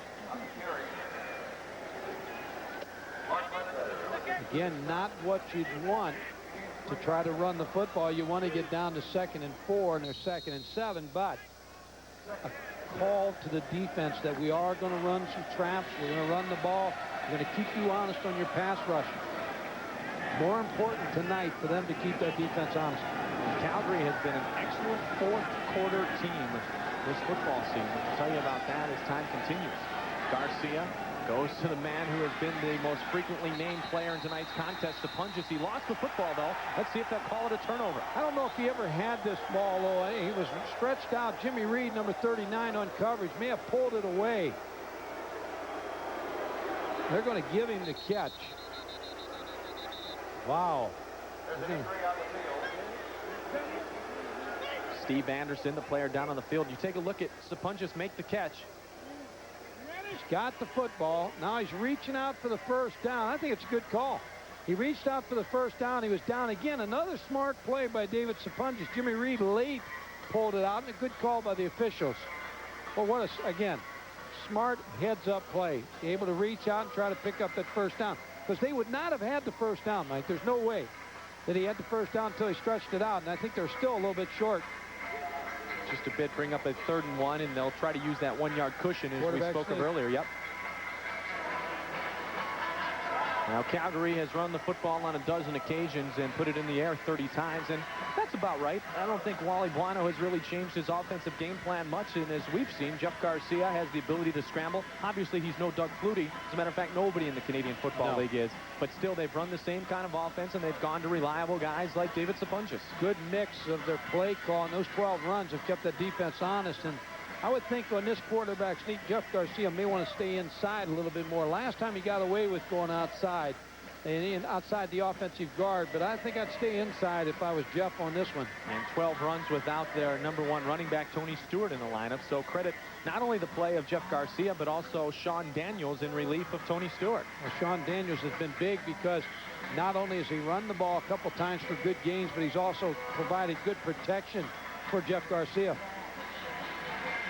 Working his way off the field under his own power. And Sean Brantley coming into the football game. As it will be 3rd and 1, football on the 45-yard line. This Calgary offense trying to push their lead up from the present 11 points at 20-9.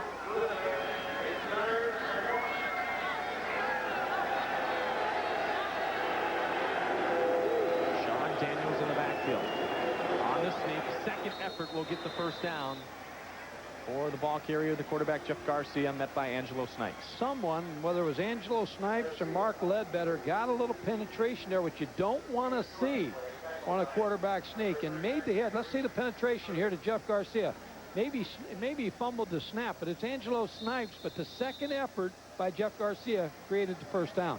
Garcia went right over Jay McNeil, number 50 out of Kent State, the rookie offensive lineman. You try to tell a quarterback when a quarterback sneaks, stay slow, or stay as low as you can and keep your shoulders parallel and get that first down. From the 47 now, Garcia on 1st and 10. Scampers up through the pocket, has a blocker.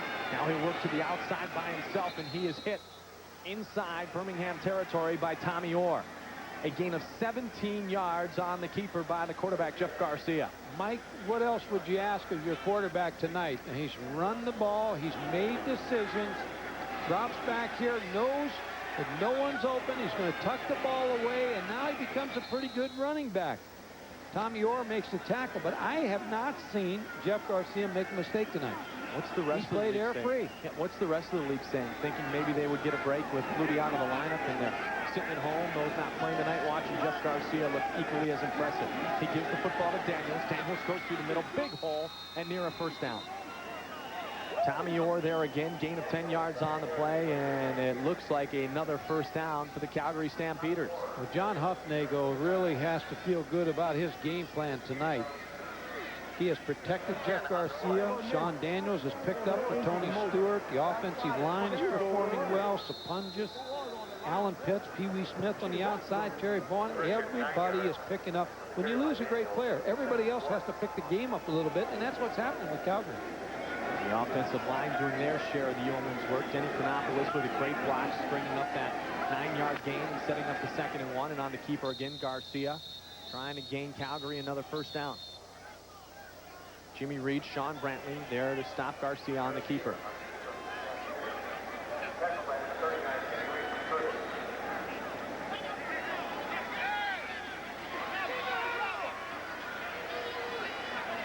It makes it a bit easier to be on the sidelines injured when your team's playing well. Yeah, and you're a part of that because you're coaching, you're help coaching Jeff Garcia when he comes off the field. Doug Flutie staying in the ball game, sees the plays called by John Huffnagel, so he can help Jeff Garcia when he comes to the sideline.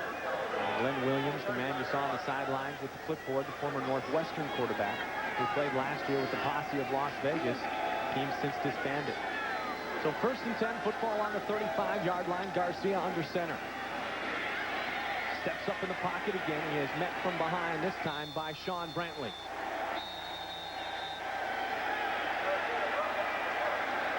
Late flag coming in also.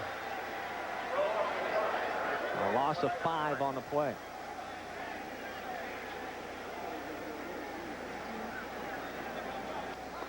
Penalty on the field appears to be against.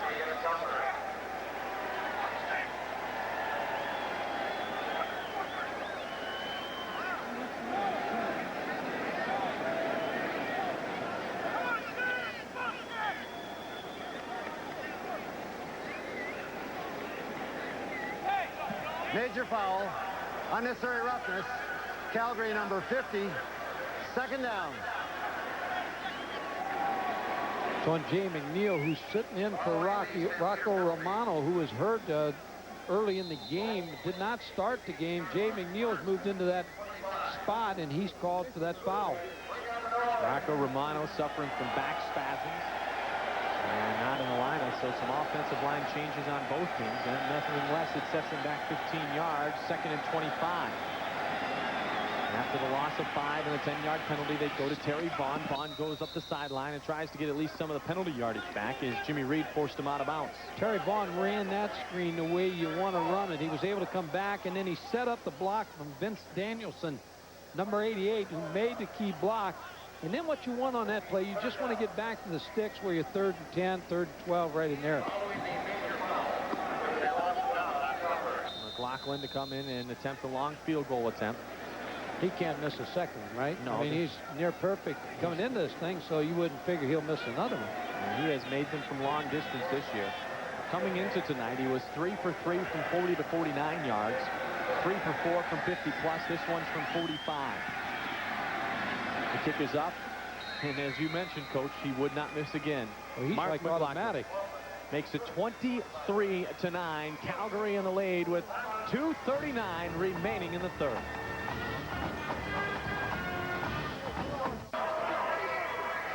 (23-9). Calgary in the lead. All right, Coach, your star goes out. You got a young kid, Jeff Garcia, come into the lineup. Now, I want you to look at his numbers. 36 of 50, 606 yards, and 3 touchdowns. Would you be pleased with that? I'd ask for a raise. I mean, if I'm John Huffnagel, I figure I had a great game plan. I'm going to go for the raise. John Ralston's probably sitting at home tonight. San Jose coach watching his former quarterback, Jeff Garcia, and probably very proud.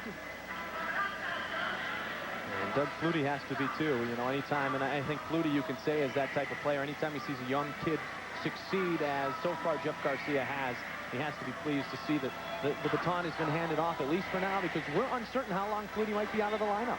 But at Wally Pipp, he will not be. Flutie was nice enough to join us in the open of tonight's game. And you saw Dr. Frank Jobe on the West Coast yesterday has a slight tear in the elbow of his throwing hand. And it might be 4 to 6 weeks. He might require surgery at the end of the season. Right now, it's pretty tight-lipped exactly what will happen. And I'm not so sure that Doug Flutie knows exactly what's going on right now with his bad arm. Mark McLaughlin, the short kick, taken by Cody. He has trouble handling it. Finally picks up the football, jumps over a defender, and now has room to run. Works to the outside of the field, still on his feet, and into the territory. Eddie Britton on the return of 34 yards. Raymond Biggs finally caught up to him. Matt Cody with a good return. He's going to get a good block by Eddie Britton, number 1. First of all, when the ball bounces a little bit, sometimes you outrun the coverage a little bit. Matt Cody sets up his offense in pretty good field position now. This is it now. I mean, Birmingham has to get something moving here offensively. As stale as they have been, though, Coach, you look at the scoreboard, it's 23-9. It's a 14-point deficit. You're right, and Matt Dunnigan is not going to be poor the whole night. I mean, he's not. It's been a combination of some drop balls, some good coverage, but there's the screen. And this defense of Calgary, as I mentioned earlier, frustrated Dunnigan and his teammates in the fourth quarter up until that drive last week. Eddie Britton makes the reception. And Marvin Pope the stop. They were a -2 yards in the fourth quarter before that game-winning drive that resulted in 6 straight completions to 5 different receivers engineered by Matt Dunnigan. Well, John Jenkins called a screenplay, as you see Frank Spaziani on the other side, defensive coordinator now, but they're going to try to use the screen a little bit like teams use the run. That's their running play. Movement on the line. Number 62, Freddie Childress, jumped before the play. Just look like they're out of sync. Again, they played a week ago, and they beat Calgary at their home field. And procedure, Birmingham number 62, still second down. But they should have enough respect to the players for Calgary. They know they're going to come in here and try to get a win in their home stadium. So, but I think Matt Dunnigan's got to perform here, and he will perform. Now there's confusion again, way before anything happened. Well, the receiver Jason Phillips jumped all the way into the backfield of Calgary. Already, instead of a 2nd and 1, we're in a 2nd and 6 situation. You know, Jack Pardee was very, very volatile about his preparation this week, though, and telling his guys that prepare for Doug Flutie. Don't think we're going to have an easy time of it because Flutie might not play. Prepare for Doug Flutie and have the mindset that you're playing the best team in the Canadian Football League. You can tell them that all you want to, but when they see that Doug Flutie's not going to play, that's a little bit of a downer. And but you talk about an expansion team here. They should be ready to play every week. And they have an opportunity to be at least at the halfway point, tied with Baltimore. Now, Baltimore went to 7-3 tonight. And Birmingham, if they pull out a victory, go to 6-3. So they would at least go through the first half of the season, both at 6-3. Dunnigan, too high, but it goes off one receiver's hands and into another. On the reception was Jason Phillips. The football bounced off the hands of number 86.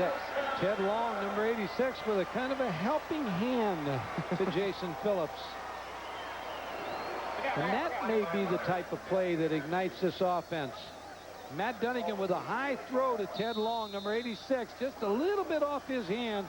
Jason Phillips again with good concentration to make the catch. And a gain of 17. Now they're looking towards Marcus Grant, throwing into double coverage and incomplete.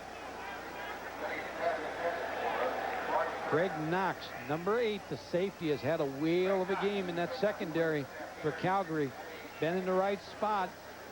He's getting the signals from Frank Spaziani, giving the signals to his secondary, lining up different places, trying to confuse Matt Dunnigan, and so far has been successful. 2nd and 10 now. Football on the 33-yard line of Calgary.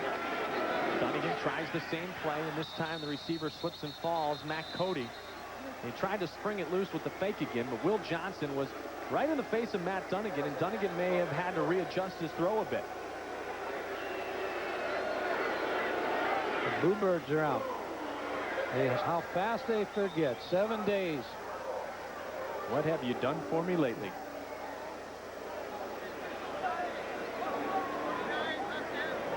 And they weathered some rain. The skies are clear again. And a beautiful night here in Birmingham, Alabama. Mike Goldberg, Mike Godfrey.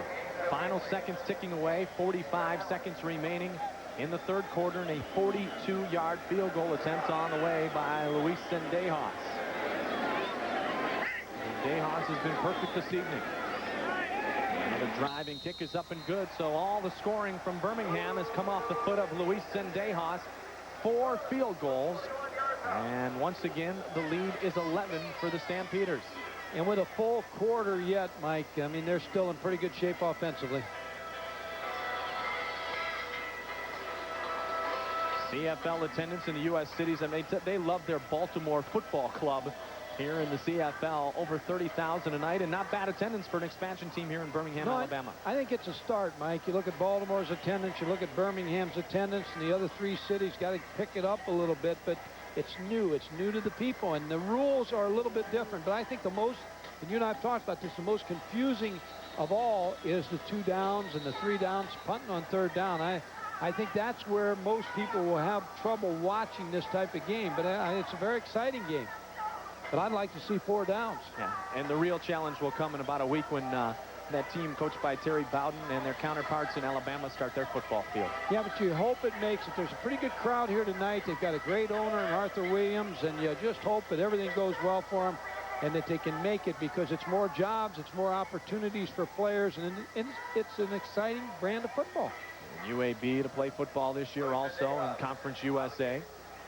But I'll tell you what, in the state of Alabama, there are plenty of football fans to go around. There are a bunch. Backbeat, Pee Wee Smith and Marvin Coleman will come to the near sidelines in the way of Pee Wee Smith. Another short kick fielded at the 24-yard line by Smith. Smith with a good return out to the 42, a return of 17 yards, hit by Donovan Gans. Good teams, Mike, answer scores. You know, when somebody puts points on the board, good teams will take the ball right down and match the points and then try to go for the score. But the good teams answer scores. Coming into tonight, Calgary, under the leadership of David Sapunjas and, of course, the quarterback Doug Flutie, had scored 37 points a game, averaged 445 yards, had 32 touchdowns, 229 first downs. That's good.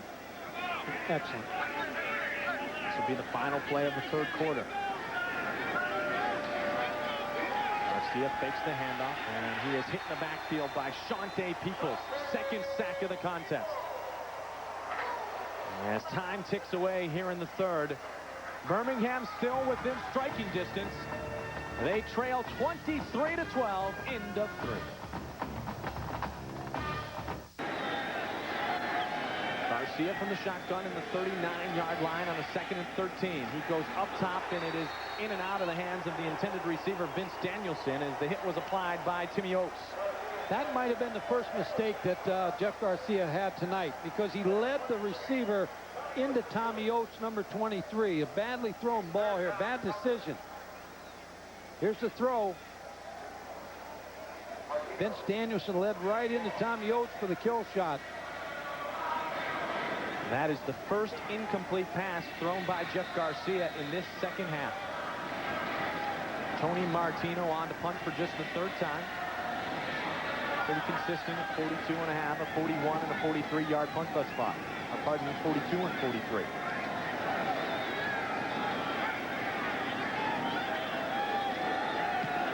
Martino. This kick will bounce in front of Eddie Britton. Britton plays it. They give him the 5 yards, and now Britton will try to take advantage. Scampering towards the outside. Now he has to slow down his progress, and he's hit by a sea of white jerseys. A 42-yard punt and an 8-yard return for Eddie Britton.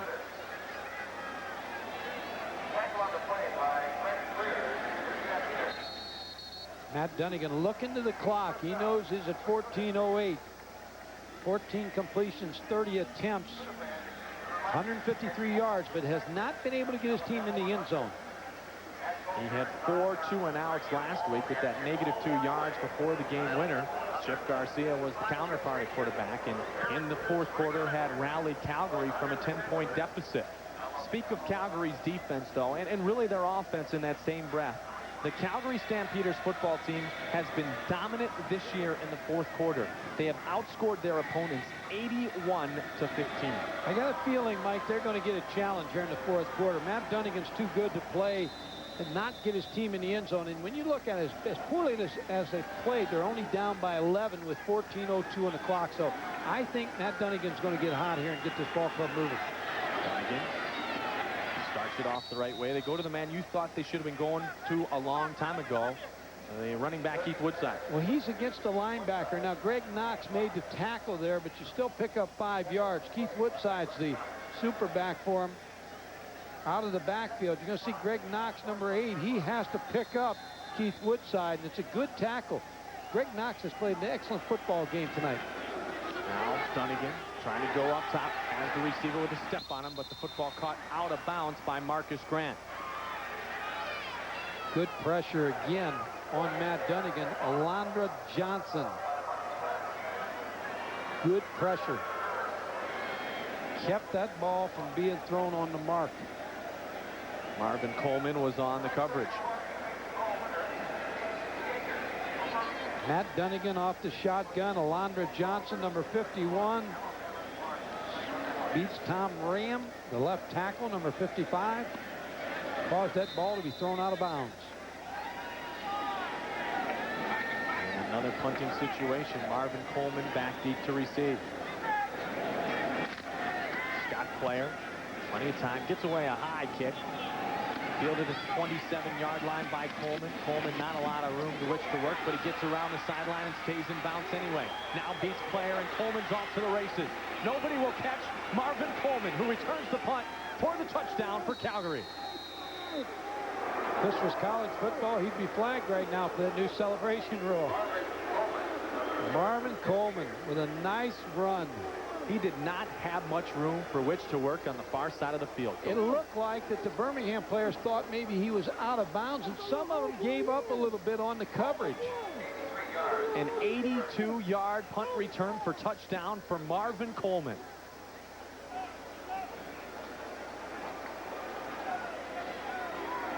Boo Birds won't even boo right now. They're astonished by what has happened to their football team after such a great victory 1 week ago.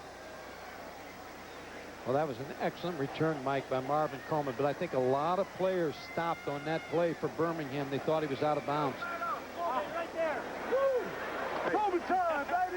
Interesting to note, Coleman just had the cast removed from his hand and reassumed his kicking duties tonight for the first time in 5 weeks.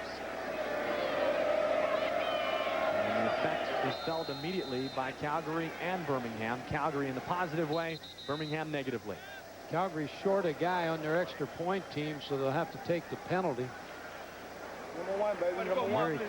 Coming on the field. Alondra Johnson saying Marvin Coleman, the best player not in this league, but in any league, which would include this league, I suppose. Be a nice agent someday. You got that right. Coleman last year set a club record with 181 yards in punt return, gaining against the BC Lions. A 4.40 runner, and he showed his speed there. And McLaughlin moves it back a couple of yards, but still is good on the convert to make the score. Calgary leading in a much more dominant fashion, 30-12. Coleman returns it 82 yards.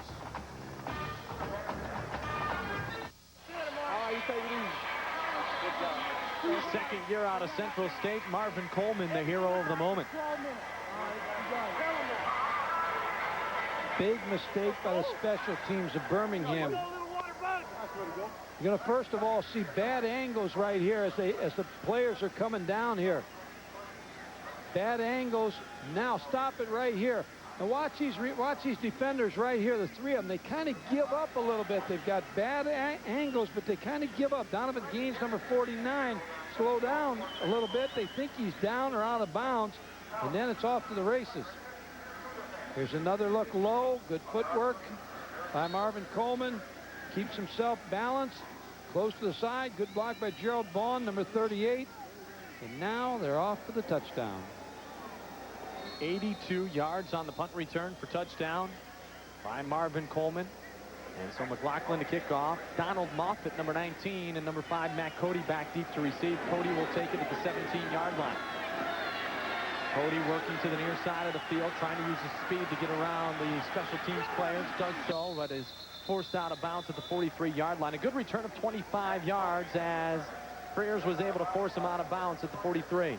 Mike, sometimes when you win a game like Birmingham won last week, then the expectation level goes high. But you got to remember now for Jack Pardee, this is an expansion team put together with a lot of players that were cast off to different places. So they've already performed pretty well, I think, during this season.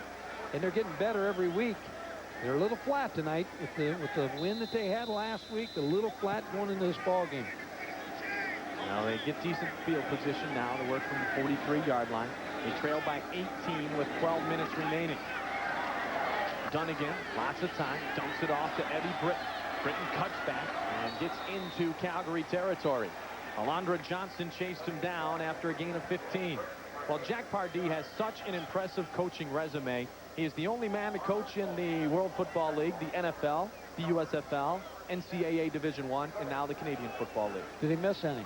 Not yet. Maybe the Arena League. Well, the Arena League, Division II, but he's not finished yet either. So he's still got some time. But he's been in every league, and he's done a great job in every league. Marcus Grant on the reception, close to another Birmingham first down. Al Jordan chases down Marcus Grant. Good block by former Alabama tackle Roosevelt Patterson, number 68. To try to spring Marcus Grant, number 81. There's Big Roosevelt, 6'4", 295. His alma mater in big-time practice down the road in Tuscaloosa right now. Facing a tough year. I think they've got a lot of talent. Very well could be 11-0, 10-0 when they get to play Auburn the last game of the year.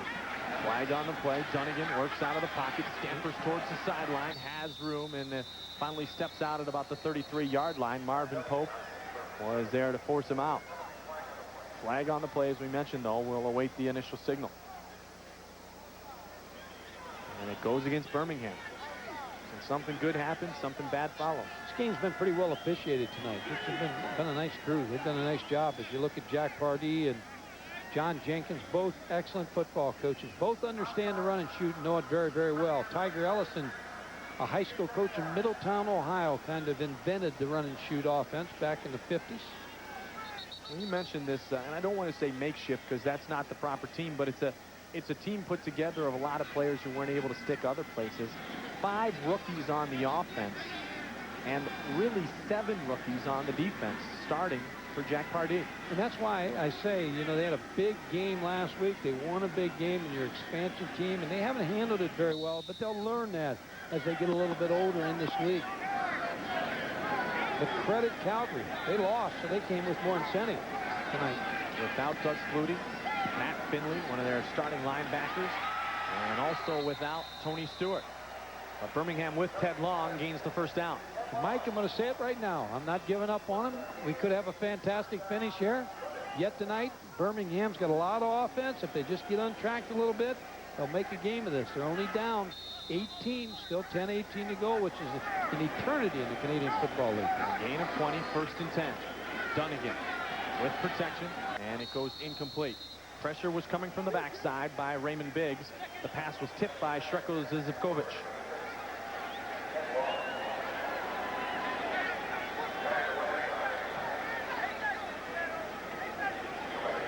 Good for about 3 or 4 plays by Shreko. Well, then it won't be so easy to say. The play-by-play guy just couldn't say it just a little while ago on the public address system, so you have it down perfect.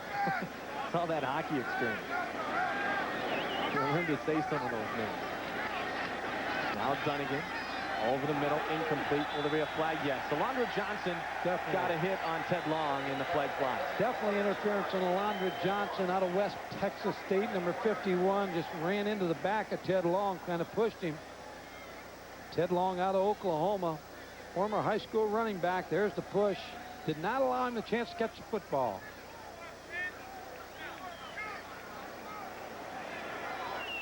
Calgary's been tough on defense inside the 30-yard line tonight. They have not allowed Birmingham the touchdown. Played great defense inside the red zone. Well, Dunnigan has to find the end zone right here. Under 10 minutes remaining, trailing by 18. Now work at 1st and 10 from the shotgun, ball on the 20-yard line. Dunnigan checks off to both sides of the field. Now he looks to the near side. Has the receiver, Jason Phillips. Phillips trying to break through the arms of a would-be tackler, but Marvin Coleman was there to help out. You look at these receivers from Birmingham, they're all small receivers. Eddie Britton, 5'10", 165. Grant, 5'9", 176. Jason Phillips, 5'8", 170. But they're guys that can make catches and speed, that they can stretch the defense down the football field. Gain of 5 on the play. 2nd and 5. All on the 15. Dunnigan now works back. Dunnigan still looking for someone to spring open. Goes end zone, almost intercepted. Al Jordan defensively almost picked off the Dunnigan pass. Mike, there's a time in the game where you've got to go for it. I think they've got to go for it here. They've got to try to throw the ball and get the first down. They cannot afford a field goal here with 8:58. Good pressure applied by Big Daddy Marvin Pope, number 91. Just need to gain 5 yards. It's off the side, down. And now working his way to the field, number 96, Shreko Zizikovic. He's testing me.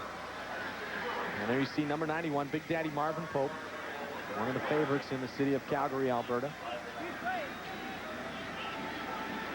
Central State graduate. They put a lot of good football players in the Canadian Football League. I know you follow the Canadian Football League every week. One of my former linebackers, Willie Pless, was named Player of the Week last week in the Canadian League. He's an excellent player. Danny Barrett, I had him at Cincinnati. He's an excellent quarterback. I'm very proud of both of them. There's a lot of former players, Murray, Cincinnati, that I've had that have gone on the Canadian Football League and done very well. Willie Pless is as good a defensive player as there is in the CFL. Plays for the Edmonton Eskimos. And really, you come into Edmonton and you play defense, you have to remember the great defensive units. Everybody talks about what Warren Moon did in his days in Edmonton, but it was also a great defense led by a friend of ours who does the games here on ESPN, Danny Kepley. And back when they were winning championships, they were doing it with defense. And so Willie's in great company to play the kind of defense he does, Coach. Willie was the best linebacker I've ever coached, and he just had a nose for the football, made a lot of plays for the University of Kansas. They talk about the best defensive players, linebackers especially. Willie Pless comes to mind, and Alondra Johnson, number 51 here for Calgary. Those guys seem to always battle for supremacy in the defensive ranks in the Western Division of the CFL. 3rd and 5, big play for Dunnigan and his teammates. He goes towards the end zone, and Eddie Britton. Britton makes the reception, yes or no? They're going to say he was out of the back of the end zone. Coverage on the play by Marvin Coleman. Just hung the football up a little bit too long for Eddie Britton. And off walks the offensive unit of the Birmingham Barracudas. Barracudas look towards Britton. They just couldn't keep the foot in. Marvin Coleman with good coverage. I don't know if he hit Britton a little bit too soon there before the play, but good coverage. Nonetheless, Birmingham comes up empty. Calgary will have the football when we come back. Now that guy Marvin Coleman pleased with his efforts. If you missed it, he had an 82-yard punt return for touchdown. But his teammates are not so impressed. Well, they nicknamed him Ice. They just threw some at him. Hey, Ray. And on the other side, disappointing night for the Barracudas of Birmingham thus far with 8:40 remaining.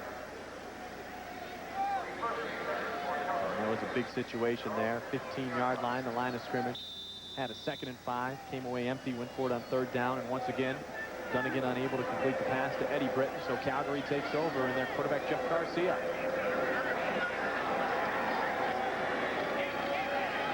Garcia not afraid to go up top right away, trying to run the football down, and hauling it in was Pee Wee Smith, number 86. What a reception by Pee Wee Smith. He caught up to the football, outran Anthony Drawhorn. Former Miami, Florida receiver Pee Wee Smith using that speed to catch up with that football. Well thrown ball by Jeff Garcia again against Tommy Oates and Anthony Drawhorn. 2 defensive backs, but that ball was thrown on the mark again. Jeff Garcia has had a great night, Mike. I tell you, he has performed, I'm sure, beyond the expectations even of his coaches. 44-yard gain on the play. Football now spotted at the 50-yard line of the Barracudas.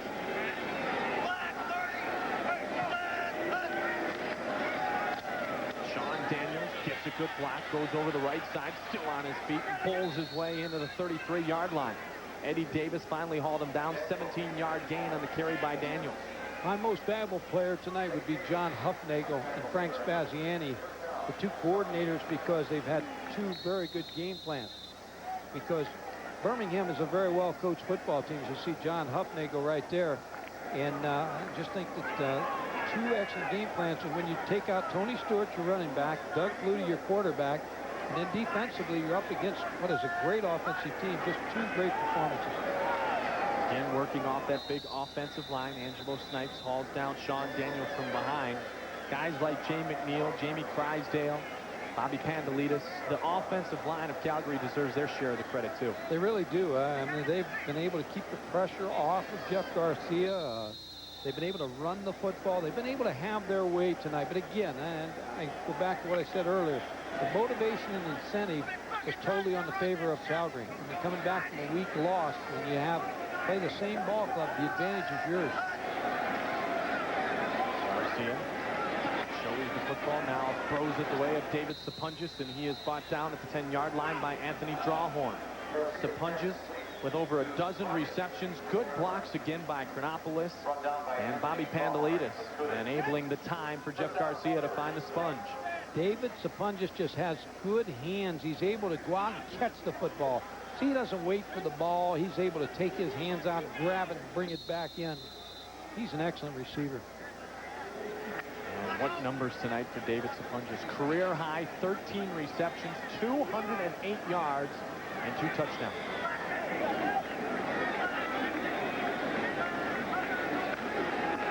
Daniel up to the 6. This drive is burning a lot of clock time also for Calgary. And this could make the score 37-12. And then I think you can turn the lights down on the Birmingham Barracudas. 5 minutes, 35 seconds, the clock ticking down here at Legion Field. first half of the season for all intents and purposes coming to an end tonight. Offsides on Birmingham, so it'll be 1st now and 5. First and goal situation set up at the 5-yard line. They're actually going to spot it right outside the 5, so they could gain the 1st down, folks. Just barely. But I think they're thinking end zone. Give to Daniels, and he is hit right away. Met by Shante Peoples and Angelo Snipes.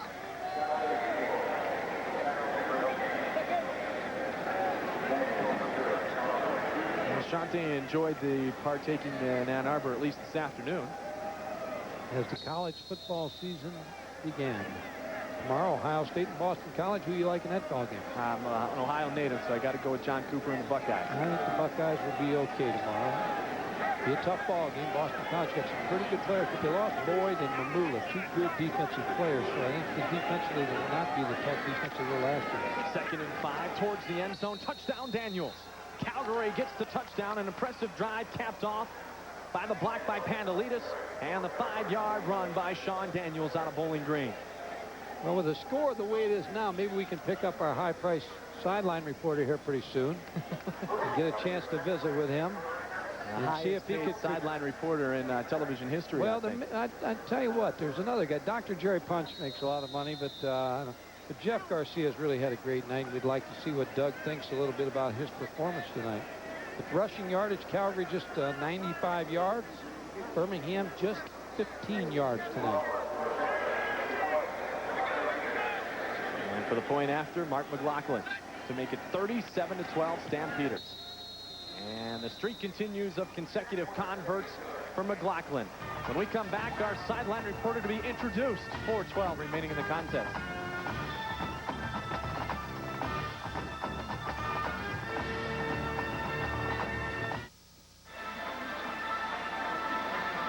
Mike Goldberg, Mike Gottfried here at Legion Field in Birmingham, Alabama. The Calgary Stampeders in control, 37-12, and Doug Flutie down on the sidelines. Doug, we just said you're the highest paid sideline reporter in television history. Hey, I feel like a kicker. I go out on kicking game, and that's it, come over. I know what the punter and the kicker feel like now. Yeah, I'll tell you what, Jeff Garcia could not be more impressive this evening. Jeff's had a great night. We did a lot of things scheme-wise that gave him a little bit of problems, given our formations into the boundary. And Jeff's just executed beautifully. He hit the Pee-wee on a beautiful post route for a big, big play, getting us out of our own end there. Doug, I think it's an excellent game plan by John Huffnagel because he was able to take the pressure off Jeff Garcia early with some play actions and some good double teams on Snipes, so he really gave him a chance to perform well early. We've run the ball better tonight than we have all year, and I think everybody picked it up a step and knew we had to at least have the threat of a run, do some play action, and then Jeffy letting it fly. You know, in all fairness, Doug, since your arrival in Calgary, you've done so well offensively that sometimes the defense has been overshadowed, but we saw tonight what Calgary defensive play is all about. No question about it. They've shut Matt down so far. He still may end up with some decent stats and a couple of touchdowns before it's over, the way he plays. But, yeah, they do an excellent job every week. Doug, that defensive unit with Marvin Pope and Alondra Johnson, I mean, to go through what they did last week, to have Dunnigan with the great heroics at the end of the game, that's something that the defense takes personally, and they came out with a vengeance tonight, didn't they? They really do. They do take a lot of pride in things like that. They don't want teams to score on them. They don't want the extra yardage. Even at the end of the game here, they're excited about shutting them down. Last week was a little embarrassing to them as far as total yards and all that. And they stepped it back up. There's no better linebacker pair than Marvin and AJ.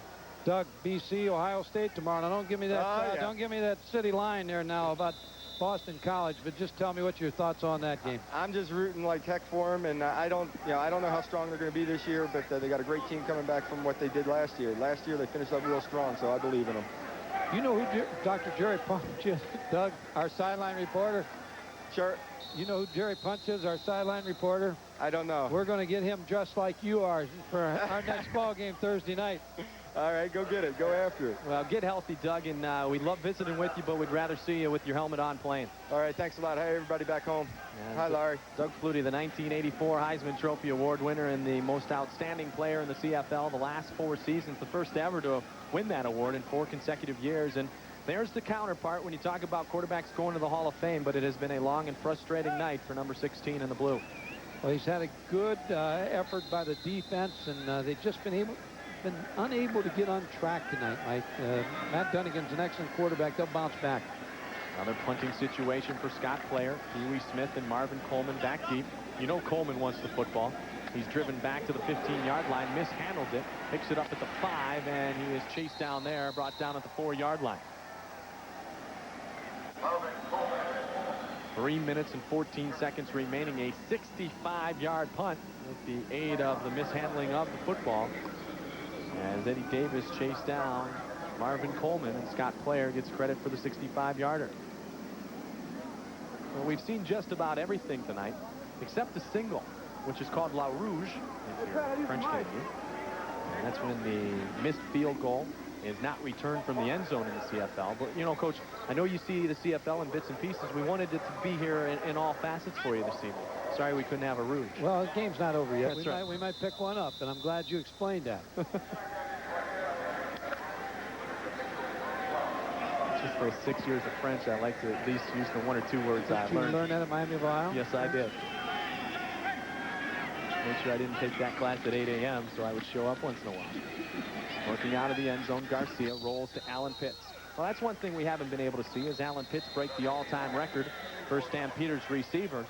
But that still is a possibility of happening.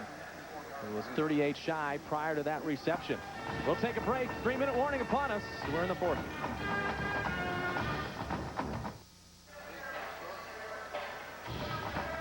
ESPN2's coverage of the Canadian Football League is brought to you by Heineken, America's #1 imported beer, and by Pep Boys. For quality parts, accessories, and service, come to Pep Boys, America's automotive supercenter.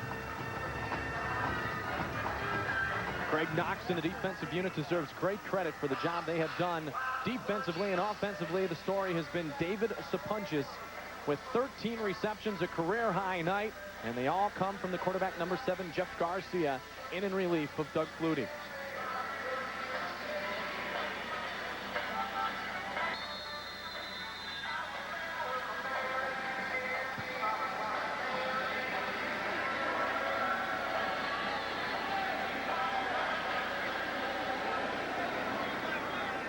Working deep from the 4-yard line, 2nd and 10, Garcia. Garcia in trouble, kicks out of the end zone, and it'll be a punting situation from the goal line. Almost a safety to add to this night. Jimmy Reed made the tackle. Sam Rutigliano, the former Cleveland Brown head coach, has joined us now. Sam, what's your thoughts of the Canadian game? Well, I think it's a wide-open game. It's a lot of fun. Jack Pardee's not having very much fun tonight. You know, Mike, those quarterbacks are the kingmakers. Calgary obviously is getting a great job done by a backup quarterback, and to me, that's the difference. Do you think that the Canadian game will catch on to the people? You know, you and I talked at halftime about the 3-down type of thing, and what's your thoughts on that? I like some of the rules. I really do. I like the wide field. I like the kicking game where they can't fair catch it. I like a lot of those things, but I just wonder about the 3rd down. Well, I think that's a part of it that, you know, in the American game, you know, that 3rd down, Mike, gives you a little bit more of an offensive show. Because, you know, they're thinking now after 1st down, they have to give the ball up on the next down. I would think that part of it, if they went to 4 downs, I think it would be a wide-open game. And it's worked in Canada. I think it just needs some time in the States. And after all, it's only a couple of years. Garcia runs through the end zone, happy to give up the 2 points. And so the coup de defense gets a couple of points. Coach, you're down here in Birmingham, and you see a city that loves its football, and obviously great collegiate fans in the state of Alabama. Do you think in time they'll embrace this Canadian game? Well, obviously, this is Southeastern Conference country. You know, I think they can compete with the National Football League. I think that there's a place for it. I think that eventually that, you know, if they stay with it, they'll draw their 25 or 30. They have some sanity in terms of what they're paying the players, and, you know, they got that one player. And I think that today it just has to make sense economically. And I think they can make money and have a good entertainment package. And certainly we just saw Jack Pardee on the sidelines. To have a guy like Jack Pardee running your program, it gives it a great amount of credibility. Oh, no question about it. You know, Jack was at Chicago, Washington, Houston, the University of Houston. Every place he's ever been, he's been a winner. And so, and as I said to the owner just a few minutes ago, Mike, burn the film. That's right. For next week. Just burn it. It's a tough game coming back from beating this team a week ago, and then to come back, all the incentive is with Calgary. But Sam, you've coached on every level, and I know you're here with your president tonight. Right. How are things going with you? Well, I'm at Liberty University in Lynchburg, Virginia with Dr. Jerry Falwell, and I'm coaching 1950 kids in 1995, and I'm having fun. That's great. Well, you've been a great gentleman in football, and one I'm proud to call friend. Thank you, Mike. Appreciate it. Thanks for the opportunity. And tell Boomer I said hi. Thanks, Sam. Sam Rutigliano, the former head coach of the Cleveland Browns, now at Liberty University. And in a quarterback, number 15, Jimmy Klingler, out of Houston, younger brother of David Klingler, the quarterback of the Cincinnati Bengals. And so the night has come to an end for Matt Dunnigan, and Will Johnson got to Klingler on the last play to record another sack to his impressive career totals. You look at him with the helmet on, looks a little bit like Big Brother, doesn't he? Well, he does. He had a nice career down at the University of Houston under John Jenkins. He's in a mop-up job right now. Signed as a free agent last year by Saskatchewan and released in camp, so considered a CFL rookie. And a long night for Matt Dunnigan. And speaking of college football, ESPN's coverage kicks off Thursday at 7:30 with the Russell Athletic weekend kickoff show. And then what a matchup we have. Oklahoma State and the number 2 team in the nation, led by the senior quarterback Tommy Frazier, the defending national champion, Nebraska Cornhuskers. Mike Patrick, the good Dr. Jerry Punch, and my partner tonight, Mike Godfrey, to bring you all the play-by-play action. We begin at 7:56 p.m. Eastern Time. Looking forward to CFA Primetime, Nebraska and Oklahoma State Thursday. The injured player that we are waiting to walk his way off the field is number 55, Thomas Raham. And the first half of the season will come to an end with a record of 5-4 for Birmingham. And Calgary will up their record to 8-1, and they are off the next 10 days before their much-anticipated Labor Day Classic against arch-rival Edmonton. The Eskimos and the Stampeders play Labor Day weekend every year in the Canadian Football League. Just 2 hours separate those 2 cities in Alberta, Canada. Klingler goes up and incomplete. Under 2 minutes remaining, clock stops with 1:41. And intended for Marcus Grant.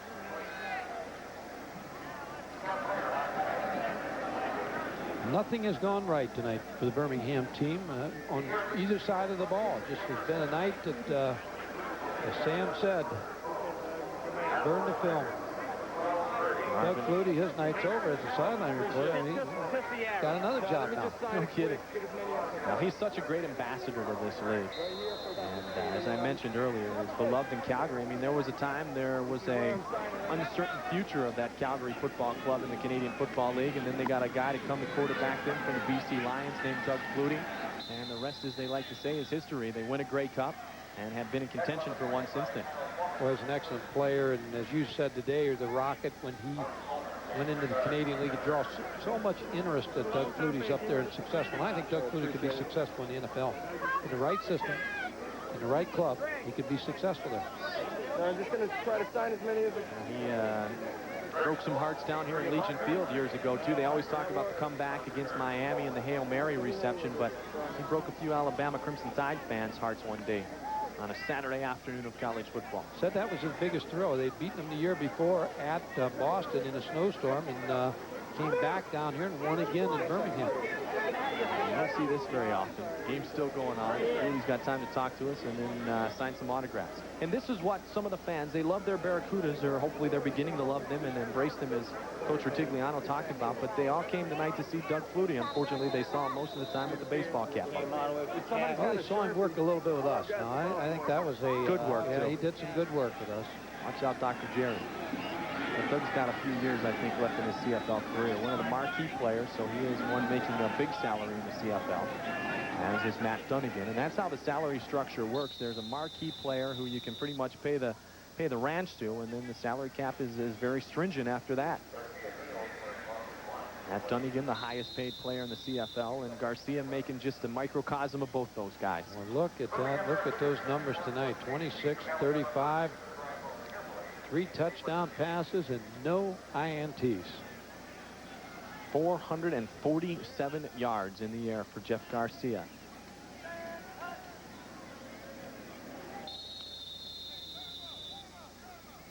One minute and 6 seconds remains. Next week, don't forget, ESPN coverage of the CFL continues. Timeout called on the field by Birmingham. These same Birmingham Barracudas will try to regroup as they make their last trip to the country of Canada to take on the Rough Riders of Ottawa.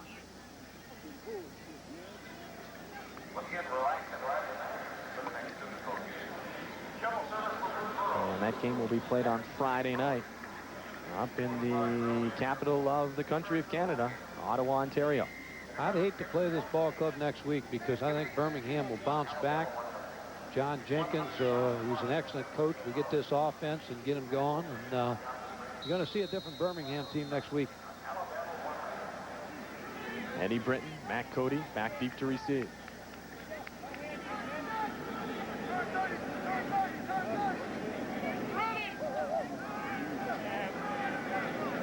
Martino has not been called upon on frequent occasion tonight. Low driving kick taken by Britton at the 35-yard line. Britton scampers up back to the 43. A 45-yard punt, a return of 7. Kevin Reed makes the special teams play. Mike, I've enjoyed working with you tonight. You're going places. You're good. Thank you very much, Coach. Enjoy the CFL schedule. You got a great schedule forthcoming. Looking forward to it, and it's going to be an exciting college football season. All kicking off this week. Thursday night, we got Oklahoma State and Nebraska, and then Saturday, Syracuse at North Carolina. So really 2 good games. Jumping right into it, coverage of college football all year on ESPN, and also a great schedule of college games on ESPN2 this upcoming season. There really are some great games, and they're going to be exciting. Klingler goes to Phillips.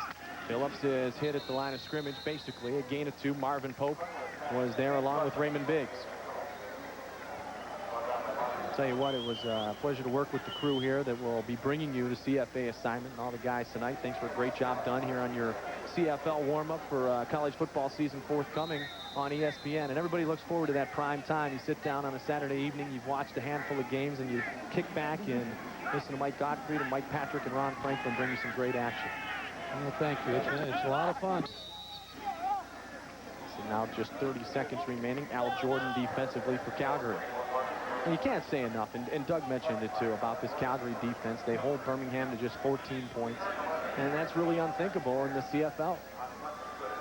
Good game plan tonight by Frank Spaziani. He's had that towel over his shoulder on the sidelines, and he has just put together a nice plan tonight. And Greg Knox, the free safety, there you see Frank right in your picture now with the towel on his shoulder. Greg Knox, the safety, number 8, just with an excellent game.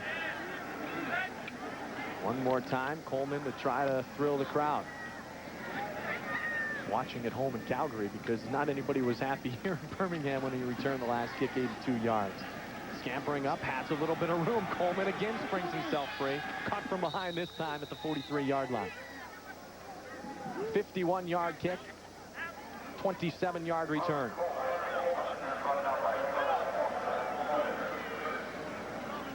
.15 seconds remaining. Calgary, as I mentioned earlier, will up their record to 8-1. They opened the season 7-0. Upset last week up at their home stadium, McMahon Stadium, in Calgary, Alberta, Canada. But they are back on the winning track, and will have time to sit back and enjoy this one. 10 days off before they meet the Eskimos of Edmonton. Tires. Woo!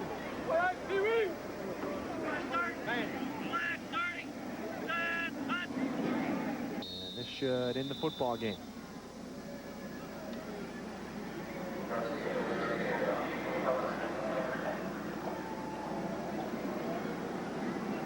And don't forget, we'll check in with all the happenings, that big Michigan comeback. Reese Davis standing by in our ESPN2 studios with the Sports Smash. And plenty of baseball to talk about. And before we know it, we're going to be talking postseason baseball here, as the month of August has almost been eaten up. What a night it was for the Calgary Stampeders. Wally Buono sees his defense play effectively, and the big stars offensively were Jeff Garcia and David Sapunjis. The final score, Calgary 37, Birmingham 14.